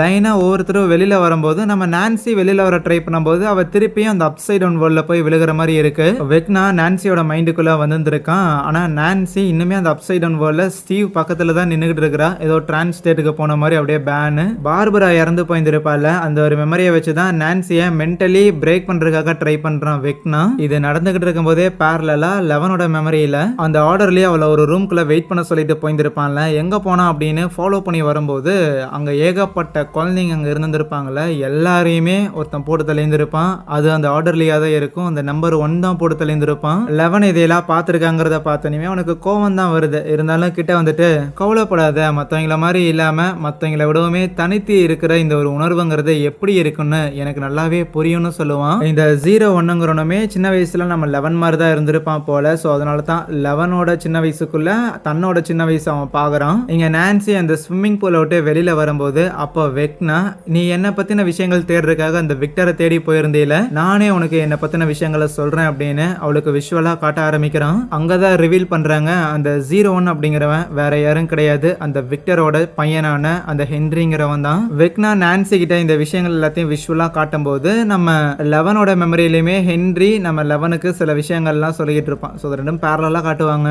மேட்டர் என்னன்னு பார்த்தா சின்ன வயசுல இருந்தே ஹென்றி வந்து மற்றவங்கள மாதிரி இருக்க மாட்டான். ரொம்ப சென்சிட்டிவான ஒரு பையனா இருப்பான். நார்மலா இருக்கிறேன் அப்படின்னு சொல்லப்படுற மற்ற பசங்க மாதிரியான பிஹேவியர்ஸ் அந்த ஹென்றி கிட்ட இருந்திருக்காது. சின்ன வயசுல இருந்தே அந்த ஹென்ரிக்கு ஸ்பைடர்கள் மேல ஒரு பெரிய ஈர்ப்புங்கிறது ஏற்பட்டிருந்திருக்கும். ஸோ யாருக்கும் தெரியாம தனிமையில வாழ்ந்துட்டு இருக்கிற ஒரு வாழ்க்கை என்ன மாதிரியே இருக்குதுன்னு அவனுக்கு ஃபீல் ஆயிருந்திருக்கும். இந்த வெறுப்புங்கிறது அவனுக்கு எந்த எக்ஸ்டெண்டுக்கு போயிருந்திருக்கும்னா ஒரு கடிகாரத்தை வச்சு அதுல இருக்கிற அந்த 24 மணி நேரம் அந்த முள்ளு சுத்தி முடியறது தான் அவனோட ஒரு நாள் அப்படின்னு ஒருத்தன் சொல்றதை என்னால ஏத்துக்க முடியலங்கிற ஒரு பார்வைக்கு போயிருப்பான். எவனோ ஒருத்தன் சொல்றது திங்கிறது தூங்குறது சாப்பிடுறது அப்புறம் குழந்தை பெத்துக்கிறது சாகுறது இந்த ஒரு ரொட்டீன் தனக்கு பிடிக்கலங்கிற மாதிரி சொசைட்டியா வாழ்றதுக்காக ஹியூமன்ஸ் ஒரு ஹார்மோனில இருக்கணும்னு சொல்லி இப்படி ஒரு சொசைட்டிங்கிற ஸ்ட்ரக்சரை பில்ட் பண்ணியிருந்திருக்காங்கல்ல, அந்த ஸ்ட்ரக்சருங்கிறது அவனுக்கு பிடிக்கல அப்படின்னு சொல்லியிருந்திருப்பான். லைக் பிடிக்கலையா இல்ல அவனால புரிஞ்சுக்க முடியலையான்னு தெரியல. இப்படி ஒரு குழப்பத்துல அந்த ஹென்றி இருக்கிற டைம்ல தான் அவனுக்கு அந்த சைக்கிக் பவருங்கிறது கிடைச்சிருந்திருக்கும். முதல்ல கடிகாரத்துல இருக்கிற முள்ள சுத்த வைக்கிற அளவுக்கு தான் பவர் இருந்திருக்கும். அதுக்கப்புறம் சின்ன சின்ன முயல்கள் இதையெல்லாம் சாகடிக்கிறத அவன் பிராக்டிஸ் பண்ண ஆரம்பிச்சிருப்பான். அந்த டைம்ல இவனால மத்தவங்களோட மைண்டுக்குள்ள போக முடிஞ்ச காரணத்தால தன்னோட பேரண்ட்ஸ் எந்த அளவுக்குலாம் தவறுகள் பண்ணிருக்காங்க அப்படிங்கறதையுமே அவன் தெரிஞ்சிருந்திருக்கான். சோ இவ்வளவு கொடூரமான ஆளுங்களா தான் இருந்திருக்காங்க. இவங்களை டார்ச்சர் பண்றதுல தவறு இல்லைங்கிற மாதிரி கொஞ்சம் கூட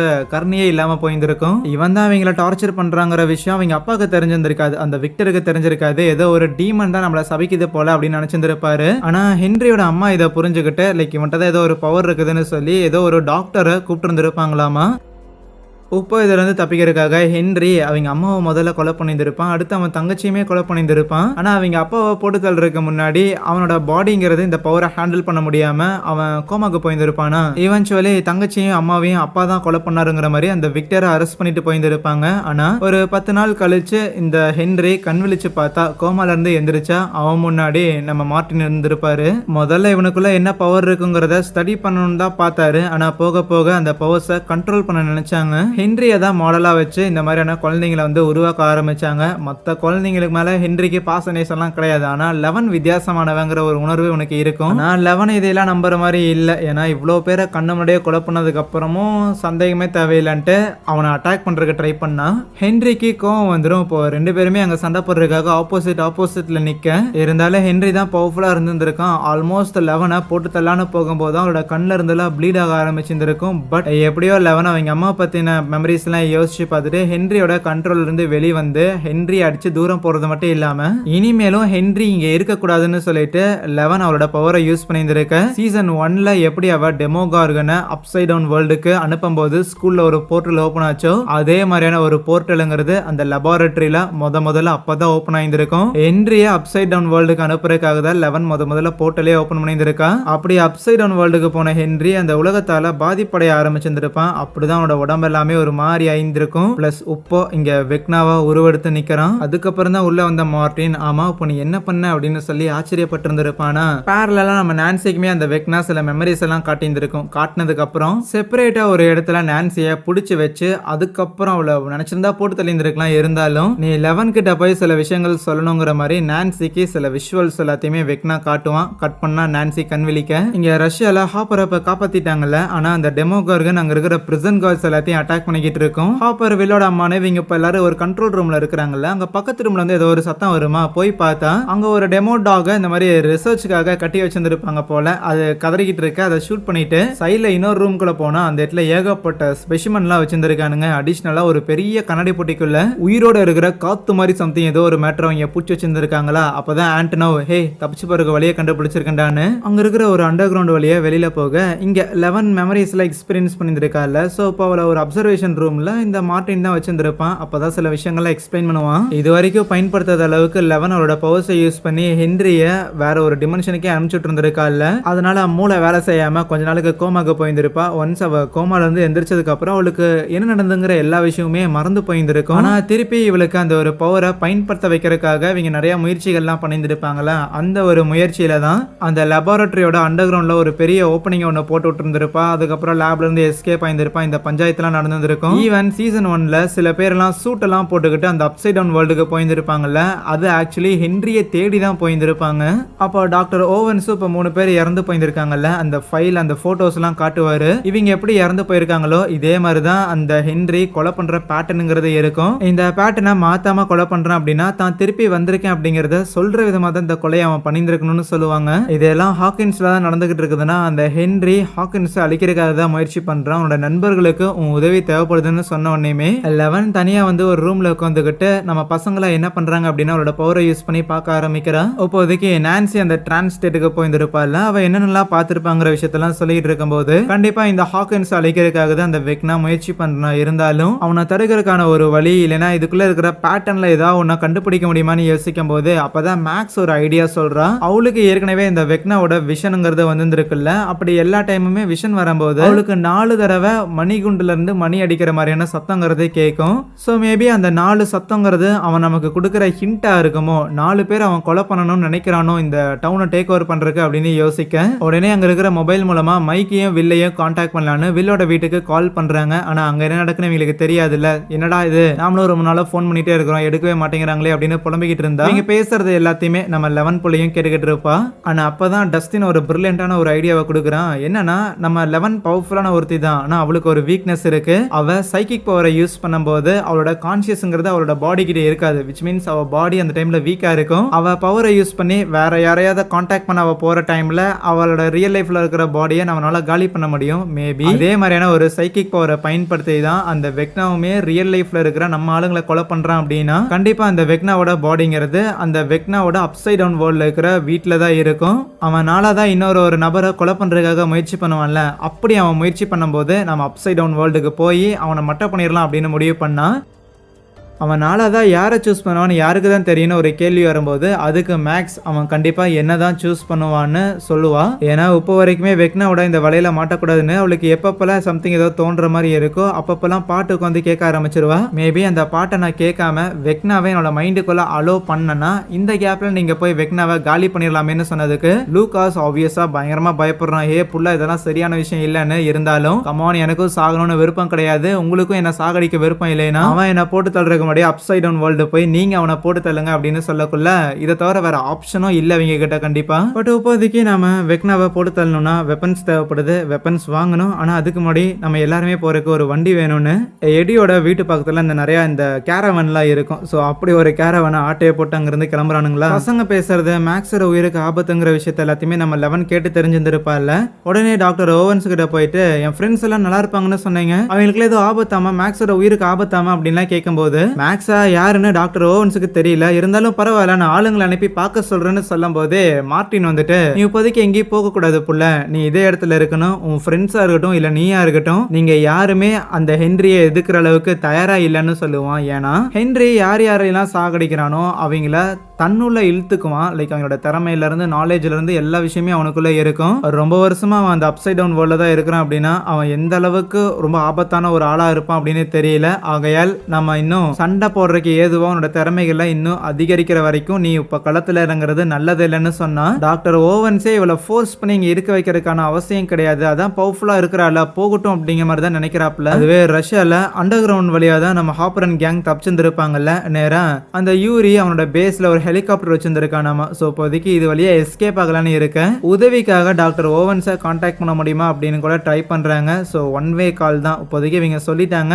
திருப்பி அங்கிருந்து வந்தா தான் உண்டு. அதுவே நான்சி ஸ்டீவ் இவங்கெல்லாம் அந்த வெக்னாவை காலி பண்றதுக்காக ஒரு கடையில போய் பொருள் அப்புறம் கன்னெல்லாம் வாங்கிக்கிட்டு இருப்பாங்களா. அவங்க அப்படி வாங்கிட்டு வெளியில வரும்போது இது எல்லாத்தையுமே அந்த ஜேசன் பையன் இருக்கிறான்ல அவனும் அவனோட ஃப்ரெண்ட்ஸும் கவனிக்கிறாங்க. மைக்கு, வில்லு, ஜோனத்தன், ஆர்கேல்னு சொல்லி இவங்க 4 பேருமே சூசி கொடுத்த கோஆர்டினேட்ஸ் வச்சுக்கிட்டு நம்ம லெவனை தேடி வந்திருப்பாங்க. மொத்தமா இந்த இடமே பாலைவனம் தான், இதுல போய் நம்ம எங்கத்த யாரை தேடுறது அப்படின்னு குழம்பி போயிருந்திருக்க. அப்பதான் அந்த ஆர்கேல் அங்க இருக்கிற ஒரு பெரிய ட்ரக் போன மாதிரியான சில தடங்கள் எல்லாம் பாக்குறான். பெரிய ட்ரக், அதுவும் பெரிய டயர் உள்ள ட்ரக், அது இந்த இடத்துல அப்படின்னா கண்டிப்பா மிலிட்டரி வண்டி தான் போயிருந்திருக்குன்னு சொல்லிட்டு இவங்க ஃபாலோ பண்ண ஆரம்பிக்க பசங்க வரக்கு கொஞ்ச நேரத்துக்கு முன்னாடியே அந்த கர்னல் இருப்பான்ல அவன் லெவனை போட்டு தள்ளுறதுக்காக ஆளுங்களை கூப்பிட்டு வரான். இங்க லேப்ல லெவனை ஒரு கண்டெய்னர்ல வச்சிருந்தாங்கல்ல, அந்த இடத்துக்கு வந்து நிக்கும் போது சடனா டோருங்கிறது க்ளோஸ் ஆகுது. யாரானா மார்ட்டின் பார்த்த வேலை தான். சோ இப்போதைக்கு நீ போக வேண்டாம், இப்போ நீ போன அப்படின்னா கண்டிப்பா தோத்து போயிருவ, அதனால என் சொல் பேச்ச கேளு, இன்னும் நீ சண்டை போடுறதுக்கு சரியா தயாராகல அப்படின்னு சொன்னா மார்ட்டின் பேசுறத லெவன் சுத்தமா அங்க கேட்கறதாவே இல்ல. ஏன்னா தேவையில்லாம ஹென்ரியை கூட்டு வந்து டெஸ்ட் பண்றேன் அப்படிங்கிற பேர்ல தான் நீங்க ஹென்ரியை இந்த மாதிரி ஒரு கொடூரனா மாத்தி விட்டுருக்கிறதுக்கான வாய்ப்புகள் இருக்கு அப்படின்னும் எங்க அம்மாவுக்கு ஊசியை போட்டு அவங்கள ஒரு பைத்தியமா மாத்தி விட்டு இருந்திருக்கீங்க, ஈவன் என்ன வச்சு கூட அந்த ரிசர்ச் எல்லாம் பண்ணி தான் இப்போ இந்த கேட்டுங்கிறது ஓப்பன் ஆயிருக்குன்னா ஒன்ஸ் அந்த கேட் ஓப்பன் ஆனதுல இருந்து இங்க இருக்கிற ஏகப்பட்ட பேர் அவங்களோட உயிரை இழந்திருக்காங்க. அது எல்லாத்துக்குமே நீங்க தான் காரணம். இந்த பவர் இருக்கிற காரணத்தால என்னமோ நான் தான் மான்ஸ்டர் நினைச்சுக்கிட்டு இருந்தேன், ஆனா உண்மையான மான்ஸ்டர் அது நீங்க தானே சொல்லிட்டு அந்த ரூம்ல இருந்து அவ வெளியில போக பார்த்தா அவளோட கழுத்துல ஒரு ஊசியை இறக்கி அவளை மயக்கம் போட வைக்கிறான். கொஞ்ச நேரம் கழிச்சு லெவன் கண் விழிச்சா லெவனோட கழுத்துல சம்திங் ஏதோ ஒரு டிவைஸ் மாதிரி மாட்டி வச்சிருந்திருப்பானா. கவலைப்படாத எல்லாமே சரியாயிரும் சொல்லிட்டு இருக்கும் போதே திடீர்னு வெளியில அலாம்லாம் அடிக்க ஆரம்பிக்குது. என்னடானா மிலிட்டரி வந்திருப்பாங்க. சோ இப்போ மிலிட்டரியோட ஆளுங்களுக்கும் இந்த மார்ட்டினோட ஆளுங்களுக்கும் அங்க ஷூட் அவுட்லாம் நடந்துகிட்டு இருக்க. இந்த கேப்ல லெவனை காப்பாத்திட்டு அப்படியே மார்ட்டின் வெளியில வந்துடுறாங்களா. அந்த கர்னலுமே நம்ம ஓவன்ஸை வந்து இந்த மார்ட்டினோட ஆளுங்க பூச்சி வச்சிருந்திருப்பாங்க போல. ஏன்னா லெவனுக்கு ஃபர்தரா ரிசர்ச் பண்ணணும் அப்படின்னு சொல்லும் போது இந்த ஓவன்ஸ் ஒத்துன்னு இருக்க மாட்டான், அதனால பூச்சி வச்சிருந்திருப்பாங்க. மார்ட்டின் லெவனை தூக்கிட்டு வெளியில வரும்போது அந்த மைக்கூசியோட எஃபெக்ட்ல இன்னுமே லெவன் மயக்கத்துல தான் இருக்கிறா. ஆனா ஹெலிகாப்டர்ல வந்த சோல்ஜர்ஸ் மார்ட்டினை சுட்டு வீழ்த்திட்டு அந்த கர்னல் கிட்ட பெர்மிஷன் கேட்பாங்க லெவனை போட்டு தள்ளிடலாமான்னு. அந்த ஆளும் முச்சிரு அப்படின்னு பெர்மிஷன் கொடுக்க ஓவன்ஸ் கெஞ்சிக்கிட்டு இருப்பாரு, இல்லையா வேணாயா வேணாயா, ஹாக்கின்ஸ்ல நடக்கிற பிரச்சனைக்கு இவளுக்கு சம்மந்தம் கிடையாது, இவதான் நம்மளை காப்பாத்த போற அப்படின்னு எவ்வளவுதான் கதர்னாலும் வேலைக்கு ஆகல. சரி லெவனை முடிச்சிடலான்னு டார்கெட் பண்ணும்போது கரெக்டா அங்க மைக்கு, வில்லு இவனுங்கெல்லாம் வருவானுங்க. அந்த காரை பார்த்துட்டு திருப்பியும் லெவனை ஷூட் பண்ணலான்னு பார்த்தா லெவன் அங்க எந்திரிச்சு நிப்பா. அப்படியே அவளோட பவர்ஸை யூஸ் பண்ணி பறந்துகிட்டு இருக்கிற ஹெலிகாப்டரை தரையில சாச்சு வெடிக்க வைக்க கரெக்டா பசங்களும் அங்க வந்துடுறாங்க. நம்ம லெவனுக்கு பயங்கர ஹாப்பி, எல்லாரையும் கட்டி பூச்சி பாசமலையை பொழிஞ்சிட்டு இருக்கும் போது அப்போ அவளோட காலருங்கிறது ரிலீஸ் ஆகுது. என்னடானா மார்ட்டின் தான் ரிலீஸ் பண்ணி விட்டு இருந்திருப்பாரா. சோ சாகர நொடியில இருக்க இவளும் போய் பேசும்போது நான் என்னைக்குமே இது வரைக்குமே உன்னோட நல்லதுக்காக தான் சிந்திச்சிருந்திருக்கேன், செயல்பட்டு இருந்திருக்கேங்கிற மாதிரி அந்த மார்ட்டின் சொல்லிட்டு அங்க இறந்து போவாரா. அதுக்கப்புறம் மிலிட்டரி வந்துட போறாங்கடான்னு சொல்லி முதல்ல வேன் எடுத்துட்டு அங்க இருந்து எஸ்கேப் ஆகி வந்துகிட்டு இருக்கேன். நம்ம முதல்ல ஹாக்கின்ஸ்க்கு தான் போகணும் அப்படிங்கிற மாதிரி லெவன் சொல்லுவா. ஏன் அங்க போகணும்னு வில்லுக்கும் மைக்குக்கும் புரியாம இருக்க, நம்ம அங்க போகணும் இல்லைன்னா செத்துருவாங்கன்னு சொல்ல இங்க ஸ்டீவ் வந்துட்டு நம்ம மேக்ஸ், லூகாஸ் அப்புறம் லூகாஸோட தங்கச்சியான அந்த எரிக்கான்னு சொல்லி 3 பேரையுமே விக்டரோட வீட்டு முன்னாடி டிராப் பண்ணிட்டு நான்சி, ஸ்டீவ் எல்லாம் அந்த போர்ட்டல் நோக்கி போறாங்க. இங்க ரஷ்யால அந்த யூரிங்கிறவன் அவங்களுக்கு ஹெலிகாப்டர் ஒன்று ரெடி பண்ணியிருந்திருப்பான்ல. ஆனா கண்டிப்பா இவங்களை இங்க இருந்து கூட்டிட்டு போக கூடாதுன்னு சொல்லிட்டு வேணும்னே அந்த ஹெலிகாப்டர்ல இருக்கிற ஒரு பின்னை ஒன்று ரிமூவ் பண்ணிட்டு சும்மா இருந்தா கொன்றுவானுங்கன்னு வேணும்னே அந்த ஹெலிகாப்டர் அவங்க முன்னாடி ஸ்டார்ட் பண்ணி காட்டுறான். ஆப்வியஸ்லி அது ஸ்டார்ட் ஆகாது. ஹாப்பர் இங்க இருந்து பயங்கரமா கஷ்டப்பட்டு இருந்திருப்பாரு. அவரோட உடம்புல ஏகப்பட்ட தழும்பு பிளஸ் பயங்கரமா மெலிஞ்சு போயிருந்திருப்பாரு. அதை பார்த்து வில்லோடாமா பயங்கரமா ஃபீல் பண்றாங்க. பேரலா இந்த கிறிஸ்டி இறந்து போனால அங்க இருக்கிற போர்ட்டலை பயன்படுத்தி நம்ம ஸ்டீவ், நான்சி, ராபின், எடி அப்புறம் டஸ்டின் சொல்லி எல்லாருமே அப்சைட் டவுன் வேர்ல்டுக்கு போறாங்க. அதுவே லெவனும் பசங்களும் இப்போ ஹாக்கின்ஸை காப்பாத்துறதுக்காக ஊருக்கு போயாகணும். ஆனா போறதுக்கு டெஃபினட்டா 2 நாளுக்கு மேல ஆகும். அதனால என்ன பண்றதுன்னு தெரியாம முழிச்சிட்டு இருக்கும்போது அப்ப லெவன் தான் அங்க இருக்கிற ஒரு பெரிய பில் போர்டை பார்த்துட்டு அவ இதுக்கு முன்னாடி அவங்க அம்மா பில்லின்னு சொல்லி இவங்களோட மெமரிக்குள்ள எல்லாம் போயிட்டு வந்திருக்கால. அதெல்லாம் யோசிச்சு பார்த்துட்டு பசங்க கிட்ட மேபி என்னால மேக்ஸை இங்கிருந்தே காப்பாற்ற முடியும்னு நினைக்கிறேன். அவளோட மைண்டுக்குள்ள போய் ஹென்றி அவளை ஏதாவது பண்றதுக்கு முன்னாடி என்னால அவளை ப்ரொடெக்ட் பண்ண முடியும் நான் நினைக்கிறேன்னு சொல்லுவா. ஆனா அவ்வளோ பவர்ஸ் யூஸ் பண்ணோம்னா இப்போ லெவன் அந்த உப்பு தண்ணியில இருந்தாகணும். உப்பு தண்ணிக்கு எங்கடா போறதுன்னு பார்த்தா எல்லாரும் அண்ணனோட இடத்துக்கு வாங்கடான்னு ஆர்கேல் அவன் ஒரு பீஸா கடையில தானே வேலை பார்க்கறான். அங்க கூட்டிட்டு போறானா. இங்க விக்டரோட வீட்டுல லூகாஸ், எரிகா அப்புறம் மேக்ஸ்னு சொல்லி இவங்க 3 பேரும் கையில ஒரு லைட்டை வச்சுக்கிட்டு வெக்னா கரெக்டா அப்சைட் டவுன் வேர்ல்ட்ல எந்த இடத்துல இருக்கிறான் அப்படின்னு தேடிக்கிட்டு இருக்க.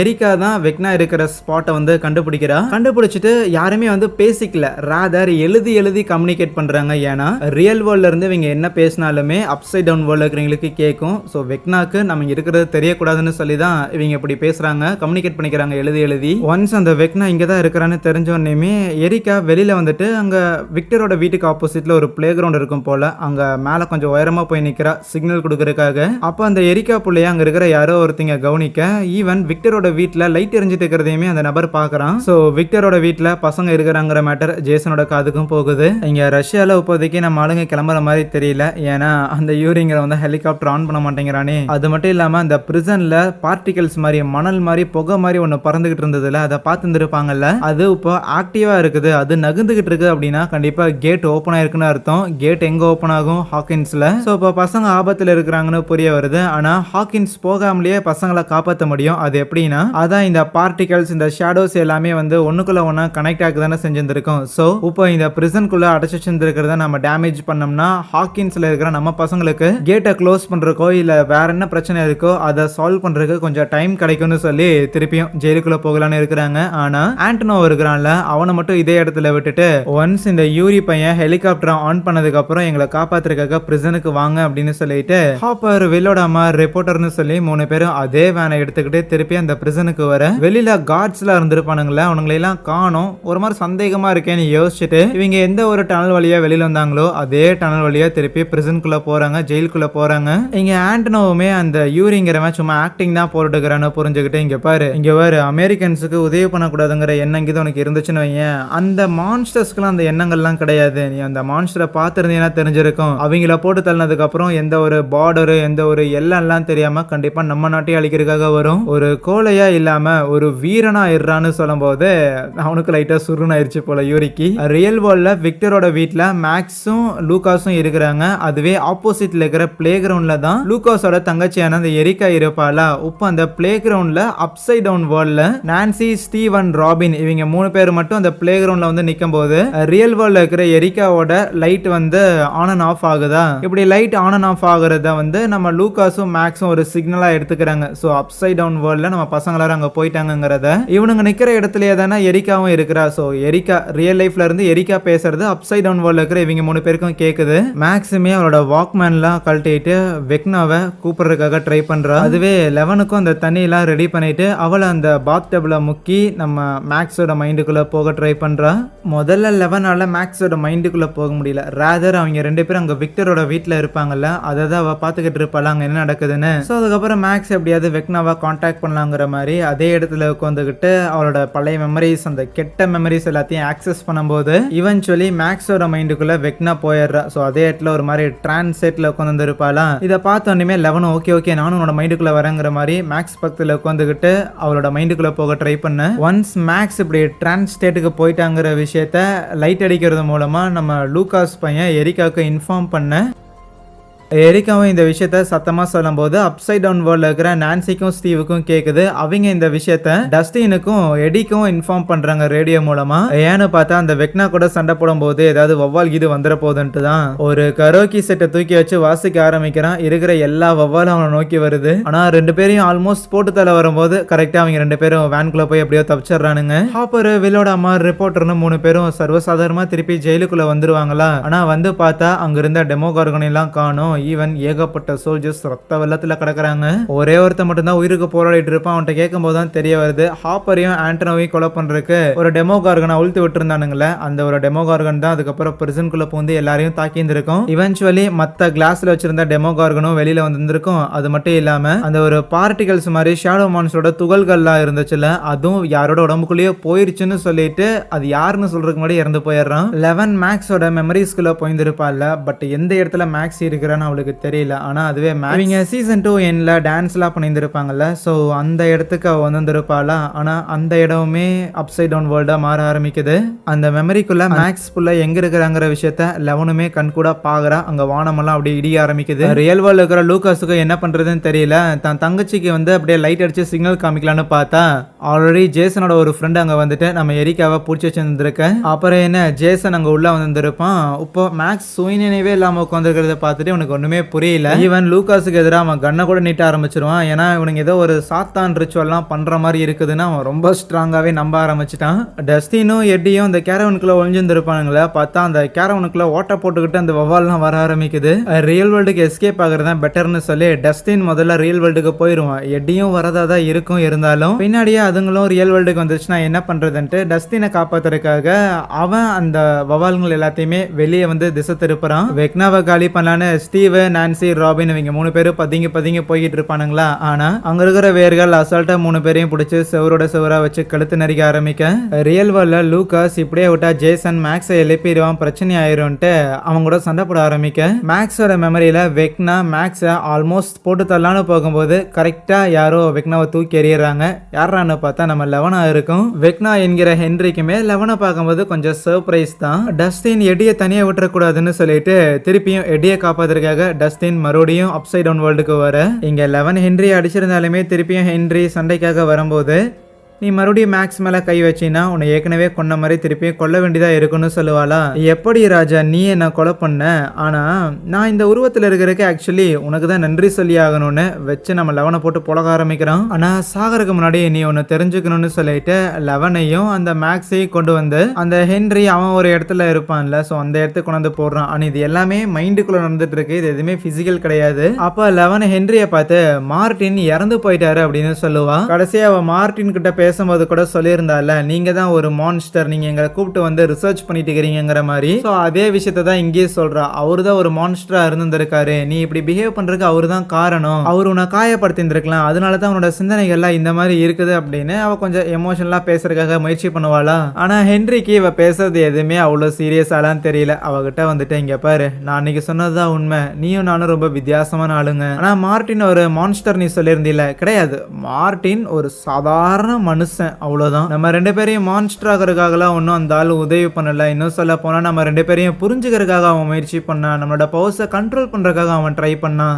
என்ன அவனோட முயற்சியில அவன் தோத்து போயிட்டான். ஆனா என்னோட இந்த நிலைமைக்கான ஆக்சுவல் காரணங்கிறது அது நீ தான் சொல்லுவா. கொஞ்ச நேரத்துக்கு முன்னாடி 11 தானே சொல்லியிருந்திருப்பா மார்டின் தான் உன்னை அப்படி மாத்திட்டாரு அப்படின்னு. அதான் மார்டின் மாத்தல, நீ தான் மாத்திருக்கேன்னு சொல்லுவான். முதல்ல ஹென்ரி இந்த அப்சைட் டவுன் வேர்ல்டுக்கு தூக்கி எறியப்படும் போது அவன் செத்துருவான் அப்படின்னு தான் நினைச்சான். ஆனா இல்ல, அதுக்கு பதிலா மனிதர்களோட கால் தடமே படாத ஒரு ராவான ஒரு இயற்கையை அவன் பார்த்தான். ரொம்ப முக்கியமா இந்த உலகத்தோட தலைவிதியே புரட்டி போடுற மாதிரியான ஒரு விஷயம், அதுதான் அந்த பார்ட்டிகல்ஸ், அந்த ஷேடோ மான்ஸ்டர் அவன் பார்த்து இருந்திருப்பான். ஆனா அதுக்கு எந்த ஒரு ஃபார்மும் இருந்திருக்காது. சும்மா புழுதியில ஆகாயத்துல பறந்துகிட்டு இருந்தா எப்படி இருக்கும் அந்த மாதிரிதான் அந்த ஷேடோஸ், அந்த பார்ட்டிகல்ஸ் எல்லாம், அந்த தூசி, அது எல்லாமே இருந்திருக்கும், அந்த துகள்கள். அந்த துகள்களுக்கு நம்ம ஹென்ரி பையன் தான் பார்த்து அவன் பவர்ஸை யூஸ் பண்ணி ஒரு உருவத்தை கொடுத்துருப்பான். அந்த உருவங்கிறது சின்ன வயசுல இருந்தே ஹென்ரிக்கு சிலந்தி சிலந்தைகள்லாம் ரொம்ப பிடிக்கும்ல. அந்த சிலந்தைகளை இன்ஸ்பயர் பண்ணி அவன் சின்ன வயசுல இருக்கும்போது ஒரு ஸ்கெட்ச் ஒன்று பண்ணியிருந்திருப்பான். அந்த ஸ்கெட்சை அப்படியே ரெப்ளிகேட் பண்ணியிருந்திருப்பான் இந்த ஒரு துகள்களுக்கு. அதுக்கப்புறம் ரியல் வேர்ல்டுக்கு வரக்கு, ரியல் வேர்ல்டை அழிக்கிறதுக்கு வாய்ப்பே கிடைக்காதான்னு காத்துட்டு இருக்கும் போது தான் மறுபடியும் மார்டின் நம்ம 11 டெஸ்ட் பண்றங்கிற பேர்ல அங்க அந்த போர்ட் எல்லாம் ஓபன் பண்ணி விட்டுருந்துருப்பானுங்க. அதை சொல்லி காமிச்சிட்டு ஆரம்பத்துல இருந்தே இவனோட இன்ஃப்ளூயன்ஸ் இருந்திருக்குங்கிற மேட்டர்லாம் சொல்லிக்கிட்டு இருப்பான். எப்படி ஹென்ரியோட கழுத்தில் இருக்கிற சிப்பை முதல்ல எடுத்து 11 ஹென்ரியோட பவர்ஸை யூஸ் பண்ண வைக்கிறதுக்காக உதவி பண்ணாலும், அதே மாதிரி கேட்டை ஓப்பன் பண்ணியும் நான் என்னோட பவர்ஸை யூஸ் பண்றதுக்கு நீ தான் உதவிகரமா இருக்கிறங்கிற மாதிரி சொல்லுவா. எஸ், ஹென்ரியோட கழுத்தில் ஒரு சிப் இருந்ததுல அது வந்து அவன் பவரை கண்ட்ரோல் பண்றதுக்கான ஒரு விஷயம். இப்போதைக்கு இந்த ஹாக்கின்ஸ் அழிக்க போறேன், புதுசா ஒரு உலகத்தை நான் உருவாக்க போறேன்னு சொல்லிட்டு நேரா மேக்ஸ் கிட்ட போய் அவளை சாகடிக்கிறதுக்காக முயற்சி பண்ணா. ரியல் வேர்ல்ட்ல மேக்ஸோட பாடிங்கிறது அப்படியே ஆகாயத்துல பறக்குது. மேக்ஸோட மைண்ட்ல இருக்கிற 11ஓட கழுத்தை பிடிச்சி அந்த வேர்கள் நசுக்கிற காரணத்தால ரியல் லைஃப்ல இருக்கிற 11மே மூச்சு விட முடியாம திணறும் போது பசங்க அவளை தண்ணியில இருந்து வெளியில எடுத்துட்டு மைக் அவளை முதல்ல எழுப்புறதுக்காக தான் முயற்சி பண்ணுவான். இருந்தாலும் வில் இப்பதான் பாதி போயிருக்கு அப்படியே உற்றாதரான்னு சொல்லக்குள்ள சரின்னு கண்டிப்பா 11ஆல இதை பண்ணி சாதிக்க முடியும்னு சொல்லி 11 மோட்டிவேட் பண்ற விதமா மைக் பேச ஆரம்பிக்கிறான். வேற யாரோட வார்த்தைகளை காட்டிலும், ஈவன் தன்னோட வார்த்தைகளை காட்டிலுமே மைக்கோட வார்த்தைகளுக்கு கொஞ்சம் ஓவர் வெயிட்டேஜ் நம்ம 11 கொடுப்பா. அதனால தன்னோட கழுத்தை நெரிச்சுக்கிட்டு இருக்கிற அந்த வைன்ஸை ரிமூவ் பண்றதுக்காக கொஞ்சமா அவளோட பவர்ஸ் அவ அப்ளை பண்ணிக்கிட்டு இருக்க. ரியல் வேர்ல்ட்ல இருக்கிற மேக்ஸோட கை காலெல்லாம் போய் ஒட்டைய ஆரம்பிக்குது. கடைசியா அவளோட தலை தான் இன்னும் மிச்சம் பாக்கி இருக்கு. ஆனா அதுக்கு முன்னாடி 11 வெக்னாவை பிடிச்சி தூக்கி கெடாச இங்க இவங்க பிரிசனுக்கு வந்திருப்பாங்கல்ல, அந்த இடத்துல அந்த டெமோ டாக்ஸ் எல்லாமே இருக்கும். அது இவங்களை அட்டாக் பண்றதுக்காக வந்தா எப்படியோ நம்ம ரிப்போர்ட்டர் தான் அவன் ஃபிளேம் த்ரோயர்லாம் வச்சு அந்த இடத்துல கொளுத்தி விட்டுக்கிட்டு இருப்பானா. ஏன்னா அதுக்கு தான் நெருப்பாகாது. லக்கு என்னன்னா அந்த டெமோ டாக்ஸ் இவன் செமையா காயப்படுத்தக்குள்ள எடி அட்டாக் பண்ணிக்கிட்டு இருந்தா அந்த வவ்வால்கள் எல்லாமே சஃபர் ஆக ஆரம்பிக்குது. நான்சி, ஸ்டீவ், ராபின் இவங்க 3 பேரையும் பிடிச்சிக்கிட்டு இருந்த அந்த வைன்ஸ் எல்லாமே அவங்கள விட்டு விலகுது. இங்க வெக்னாவை 11 மேக்ஸோட மைண்ட்ல அவனை பவரை வச்சு ட்ராப் பண்ணியிருந்திருக்க. வெக்னாவோட பாடிங்கிறது அப்சைட் டவுன் வேர்ல்ட்ல தானே இருக்கு. அந்த ரூமுக்குள்ள நம்ம 3 பேரும் வந்துட்டாங்க, ஸ்டீவ், நான்சி எல்லாம். அந்த ஒரு நிலைமையிலுமே வெக்னா 11 பார்த்து உங்களால என்ன தோக்கடிக்க முடியாது, ஏன்னா நீங்க ஏற்கனவே என்கிட்ட தோத்துட்டீங்கன்னு சொன்னா தோல்வி உனக்கானதுன்னு 11 சொல்ற மாதிரி இருக்க. சைட் பை சைட் நம்ம ஸ்டீவ் கொண்டு வந்த பெட்ரோல் பாம்பை கொளுத்தி அப்படியே வெக்னாவோட பாடியில தூக்கி எறிய அவள் தான் அவன் உடம்புல அப்படியே கொழுந்து விட்டுட்டு எரிய ஆரம்பிக்குது. ஒன்ஸ் அவன் பாடியில அந்த பெயினை ஃபீல் பண்ண உடனே அவன் கான்சியஸுக்கு வந்துடுறானா அப்படின்னா மேக்ஸோட மைண்ட்ல இருந்து அவன் வெளியில வந்துடுறான். ரியல் வேர்ல்ட்ல இருக்கிற மேக்ஸுமே நார்மல் ஆயிடுறான்னா ஃபுல்லா கிடையாது, ஆல்மோஸ்ட் அந்த வேர்ஜ் ஆஃப் டெத்து கிட்ட எரிஞ்சுக்கிட்டு இருக்கிற வெக்னா பசங்க 3 பேரையும் அட்டாக் பண்றதுக்காக வரும்போது மறுபடியும் இன்னொரு பெட்ரோல் பாம்பை போட்டுட்டு நான்சி கையில வச்சிருந்திருக்க ஷார்ட் கன் மூலமா ஷூட் பண்ணியே அவன் அந்த வீட்ல இருந்தே வெளியில தள்ளி பிச்சு போட்டுறாங்க. பேரலா நம்ம ஹாப்பர் வேற அந்த பிரிசன்ல ஸ்வாட வச்சுக்கிட்டு ஒண்டிக்கொண்டே ஒரு டெமோகார்கன் கூட சண்டை போட்டு ஜெயிச்சிருந்திருக்க. கரெக்டா அந்த யூரியும் ஆண்டனோவும் அவங்க ஹெலிகாப்டர் எடுத்துட்டு வந்துட்டாங்க பிக்கப் பண்றதுக்காக. அன்பார்ச்சுனேட்லி வெக்னாவோட பாடியை கீழே தள்ளி விட்டு இருந்திருப்பாங்கல்ல, ஆனா வந்து பார்த்தா அங்க பாடி இருந்திருக்காது. அந்த வவால் கிட்ட பயங்கரமா காயப்பட்ட எட்டி டஸ்டினோட மடியிலேயே உயிர் பெரிய. டஸ்டினுக்குலாம் பயங்கர கஷ்டமா இருக்குது, கதறி அழுதுகிட்டு இருப்பான். மேக்ஸ லூகாஸ் மடியில எடுத்து வச்சுக்கிட்டு கண் வெளிச்சு பாக்குறதுக்காக சொல்றான். பட் இருந்தாலும் மேக்ஸ் அதே டிரான்ஸ் ஸ்டேட்ல இருக்கிற மாதிரியும் ஸ்டில் கான்வர்சேஷன்லாம் மேக் பண்ணிட்டு தான் இருப்பா. இருந்தாலும் எனக்கு இறந்துடணும்னு பயமா இருக்குதுன்னு சொல்லிக்கிட்டே இருந்தவ ஒரு பாயிண்ட்டுக்கு மேல அப்படியே சைலண்ட் ஆகுறா. இங்க அப்சைட் டவுன் வேர்ல்ட்ல இருந்த அந்த விக்டர் வீட்ல மணி அடிக்க ஆரம்பிக்குது. இப்போ ரியல் வேர்ல்ட்ல அந்த விக்டரோட வீட்ல இருந்து அப்சைட் டவுன் வேர்ல்டுக்கான கேட்டுங்கிறது ஓபன் ஆக ஆரம்பிக்க. அங்க மட்டும் கிடையாது, இது வரைக்கும் அந்த டெத் 4 டெத் நடந்துருக்குதுல, இன்க்ளூடிங் மேக்ஸ் முதற்கொண்டு இந்த 4 டெத் நடந்த இடத்துல இருந்துமே அந்த கேட்டுங்கிறது ஓபன் ஆகி ஒரு பெரிய நிலநடுக்க மாதிரி ஏற்பட்டு அது எல்லாமே வந்து ஒரு இடத்துல இன்டர்செக்ட் ஆக மேக்ஸ் இறந்து போயிருக்கா. இருந்தாலுமே 11 அங்கேயே இருந்துகிட்டு இல்ல உன்னை சாக விட மாட்டேன்னு 11 அவளோட பவர்ஸை யூஸ் பண்ணி மேக்ஸை திருப்பி உயிரோட கொண்டு வர வைக்கிறதுக்காக முயற்சி பண்ண. இப்போ அப்படியே கட் பண்ணி 2 நாள் கழிச்சு வில், மைக், ஜானத்தன், ஆர்கே, 11 சொல்லி 5 பேருமே அந்த ஒரு பீட்சா வண்டியில தான் 2 நாளா கலிபோர்னியால இருந்து எப்படியோ ஹாக்கின்ஸ்க்கு வந்துடுறாங்க. ஆனா ஊருக்குள்ள வரும்போது ஆல்ரெடி ஊர்ல இருக்கிற எல்லாரும் பொட்டி படிக்கல எடுத்துட்டு கிளம்ப ஆரம்பிக்கிறாங்க. ஹாக்கின்ஸ்ல அந்த கேட் ஓபன் ஆயிருக்கும்ல, அதை வந்து ஏதோ வரலாறு காணாத அளவுக்கான ஒரு பெரிய நிலநடுக்கமா பாக்குறாங்க. அதனால ஊர்ல இருக்கிற மக்கள் எல்லாருமே பொட்டி படிக்கல எடுத்துட்டு கிளம்பிட்டு இருக்காங்க. ஊர்ல நடந்திருக்க இந்த கலவரத்தெல்லாம் பார்த்துட்டே தான் நேரா மைக்கோட வீட்டுக்கு வராங்க. அங்கதான் மத்த பசங்களும் இருப்பாங்க. சோ அவங்க எல்லாரையும் பார்த்ததுல ரொம்ப சந்தோஷம். இருந்தாலும் லூகாஸையும் மேக்ஸையும் எங்க ஆளை காணோம் அப்படின்னு கேட்கும் போதுதான் நம்ம டஸ்டின் இந்த மாதிரி ஹாஸ்பிட்டலுக்கு கூட்டிட்டு போய் காட்டுறான். மேக்ஸோட கை கால்லாம் உடஞ்சிருக்கும்ல, அதுக்கெல்லாம் கட்டு போட்டு வச்சிருந்திருக்காங்க. இருந்தாலும் இன்னும் சுயநினைவுக்கு வரல. 11மே மேக்ஸோட கையை பிடிச்சிட்டு அவ கூட கம்யூனிகேட் பண்றதுக்கு காப்பாத்துறதுக்காக முயற்சி பண்றா. ஆனா முடியல. இங்க ஹாக்கின்ஸ்ல இருக்கிற ஸ்கூல்ல தான் மக்கள் எல்லாருமே இப்படி எமர்ஜென்சிக்காக வந்து ஸ்டே பண்ணியிருக்காங்க. அங்க இருக்கிற மக்களுக்கு முடிஞ்ச அளவுக்கான உதவிகளை நம்ம ராபின், ஸ்டீவ் இவங்கெல்லாம் பண்ணிக்கிட்டு இருப்பாங்களா. ஈவன் டஸ்டினும் அங்கதான் இருப்பான். அப்போ எடியோட அங்கிள் எடி காணாம போயிட்டான்னு சொல்லி நோட்டீஸ் போர்ட்ல ஃபிளையர்ஸ் எல்லாம் ஒட்டிக்கிட்டு இருப்பாரா. அதை பார்த்த டஸ்டின் அவர்கிட்ட வந்துட்டு பேசலான்னு ஆரம்பிச்சா அவர் அங்கிருந்து போக தான் பாக்குறாரு. பேச்சு கொடுக்கறதுக்கெல்லாம் தயாரா இல்லை. ஆனா நான் நிலநடுக்கம் வரும்போது எடி கூட தான் இருந்தேன் அப்படின்னு சொல்லுவானா. அப்படின்னா உப்பை எங்கே இருக்கிறான்னு கேட்கும்போது டஸ்டின் பதில் சொல்லாமல் அந்த எட்டியோட கிட்டார் பீஸ் தான் நினைக்கிறேன், அந்த கிட்டார் வாசிக்கிறதுக்கு வச்சுருந்துருப்பாங்கல்ல, அதை எடுத்து அவர்கிட்ட கொடுக்கும்போது அவர் புரிஞ்சுக்கிறாரு எட்டி இறந்துருக்கான்னு. அதுக்கப்புறம் அவர் பக்கத்தில் உட்காந்துக்கிட்டு இப்போதைக்கு ஊரில் இருக்கிற எல்லாருமே எட்டி வந்து ஏதோ சாத்தான் ரிச்சுவல் பண்ணுற ஒருத்தன், அவன் தான் கொலைலாம் பண்ணுறாங்கிற மாதிரியான ஒரு பேர் ஒன்று இருக்கும்ல. ஆனால் ஊரில் இருக்கிற எல்லாருமே தன்னை இப்படி சந்தேகப்பட்டாலுமே மக்களோட உயிரை காப்பாற்றுறதுக்காக அந்த நிலநடுக்கம் வந்த டைமில் தான் உயிரை பணைய வச்சு நிறைய பேர் அவன் காப்பாற்றினா. அவன் ஒரு ஹீரோ அப்படின்னு சொல்லுவான். லைக் அவன் அப்சைட் டவுன் வேர்ல்டை பற்றிலாம் சொல்ல முடியாதுல்ல, அதனால இப்படி மாற்றி சொல்லிடுறான். அது உண்மையும் கூட. ஏன்னா அன்னைக்கு எடி வந்து சாக்ரிஃபைஸ் பண்ணலைன்னா போர்ட்டல் வழியாக கண்டிப்பாக அந்த வவாலுங்க ரியல் வேர்ல்டுக்கு வந்துருக்கும். இங்கே பசங்க எல்லாருமே 11 சேஃபாக யாருக்கும் தெரியாமல் வைக்கணும்ட்டு காட்டுக்குள்ளே இருக்கிற ஹாப்பரோட கேபின் இருக்குதுல்ல, அங்கே தான் வந்துருப்பாங்களா. ஏற்கனவே அந்த ஷேடோ மான்ஸ்டர் இவங்களை அட்டாக் பண்ணலாம் வந்துருக்கும். ஸோ அந்த இடம் அப்படியே பயங்கர அலங்கோலமாக இருக்குது. அதை இப்போ ரெடி பண்ணிக்கிட்டு இருப்பாங்க. ஸோ அப்படியே வேலையெல்லாம் பார்த்துக்கிட்டு இருக்கும்போது அப்போ தான் வில் ஒரு மாதிரி பயந்துக்கிட்டே மைக்கிட்ட சொல்லுவான், இது எதுவுமே முடியல, எனக்கு என்னமோ அந்த வெக்னாவை நம்ம இன்னும் முடிக்கல அளவுக்கு அவனை கொலை பண்ற வரைக்கும் இது எதுவுமே முடிய போறது இல்ல, என்னால அவன் இருக்கிறத உணர முடியுதுன்னு சொல்லிக்கிட்டு இருப்பான். இங்க 11 ரூமை கிளீன் பண்ணிட்டு இருக்கும்போது மேக்ஸை திருப்பி நார்மலா கொண்டு வர வைக்க முடியலன்னு சொல்லி ஒரு பெரிய கில்ட் இருக்கும், ஒரு பெரிய சோகங்கிறது இருக்கும். ஆனா அந்த இடத்துல ஹாப்பர் கதவு நீக்கிட்டு வரும்போது இறந்து போயிட்டதா இவ்வளவு நாளா நினைச்சுக்கிட்டு இருந்தவ தன்னோட அப்பாவை திருப்பி பார்க்கக்குள்ள அப்படியே கட்டி தழுவுறா. ஆனா இப்படி ஏன் ஒல்லியா மொட்டையா இருக்கிறீங்க அப்படின்னு கிண்டல் பண்ணக்குள்ள முதல்ல ஊமுடியை பார்த்துட்டு பேசுங்கிற மாதிரி அவரும் கலாய்க்கிறாரு. வெளியில வில்லோட அம்மாவும் இருக்கிறாங்கன்னு சொல்லிட்டு அங்கேயுமே போய் பாசமலையெல்லாம் பொழிஞ்சுக்கிட்டு இருப்பாங்க. எல்லாருக்கும் ரொம்ப ஹாப்பி, பெருசா எந்த ஒரு பாதிப்பும் யாருக்கும் ஏற்படலைன்னு. ஆனா அப்போ அந்த வில் பையனுக்கு உடம்புங்கிறது சிலருக்கு ஆரம்பிக்க, என்னடான்னு திரும்பி பார்த்தா வானங்கிறது இருட்டிக்கிட்டு இருக்குது. கொஞ்சம் கொஞ்சமா அப்சைட் டவுன் வால்ல இருக்கிற மாதிரியே அந்த ஸ்னோ ஃபிளேக்ஸ், அந்த பனித்துளிகள் எல்லாமே ஹாக்கின்ஸ்ல விழுக ஆரம்பிக்க, லூகாஸ், ஸ்டீவ், டஸ்டின்னு சொல்லி எல்லாருக்குமே ஒன்றும் புரியாம இருக்க காட்டுக்குள்ள இருக்கிற நம்ம பசங்களும் அப்படியே அந்த காட்டை விட்டு வெளியில வந்து பறந்த வெளியில நிக்கிறாங்க. அந்த அப்சைட் டவுன் வால் எப்படி இருக்குமோ அந்த கண்டிஷனுங்கிறது இன்ஃபெக்ட் ஆன மாதிரி இங்க ரியல் வேர்ல்டு இந்த ஹாக்கின்ஸை பாதிக்கடைய ஆரம்பிக்குது. வானெல்லாம் கருப்பா சிவப்பு கலர் இடியோட இருக்க ஒரு பெரிய போர் வரப்போகுதுங்கிறத காமிச்சு அங்கே இந்த ஒரு 4th சீசனே முடிக்கிறாங்க. இந்த வீடியோ பிடிச்சிருந்துச்சுன்னா மறக்காம இந்த வீடியோக்கு ஒரு லைக் கொடுத்துட்டு அடுத்த சீசன் வந்து நவம்பர் 27th ரிலீஸ் ஆகுது, அதை மிஸ் பண்ணாம பாக்குறதுக்காக சேனலையுமே சப்ஸ்கிரைப் பண்ணி வச்சுக்கோங்க. So yeah, thank you.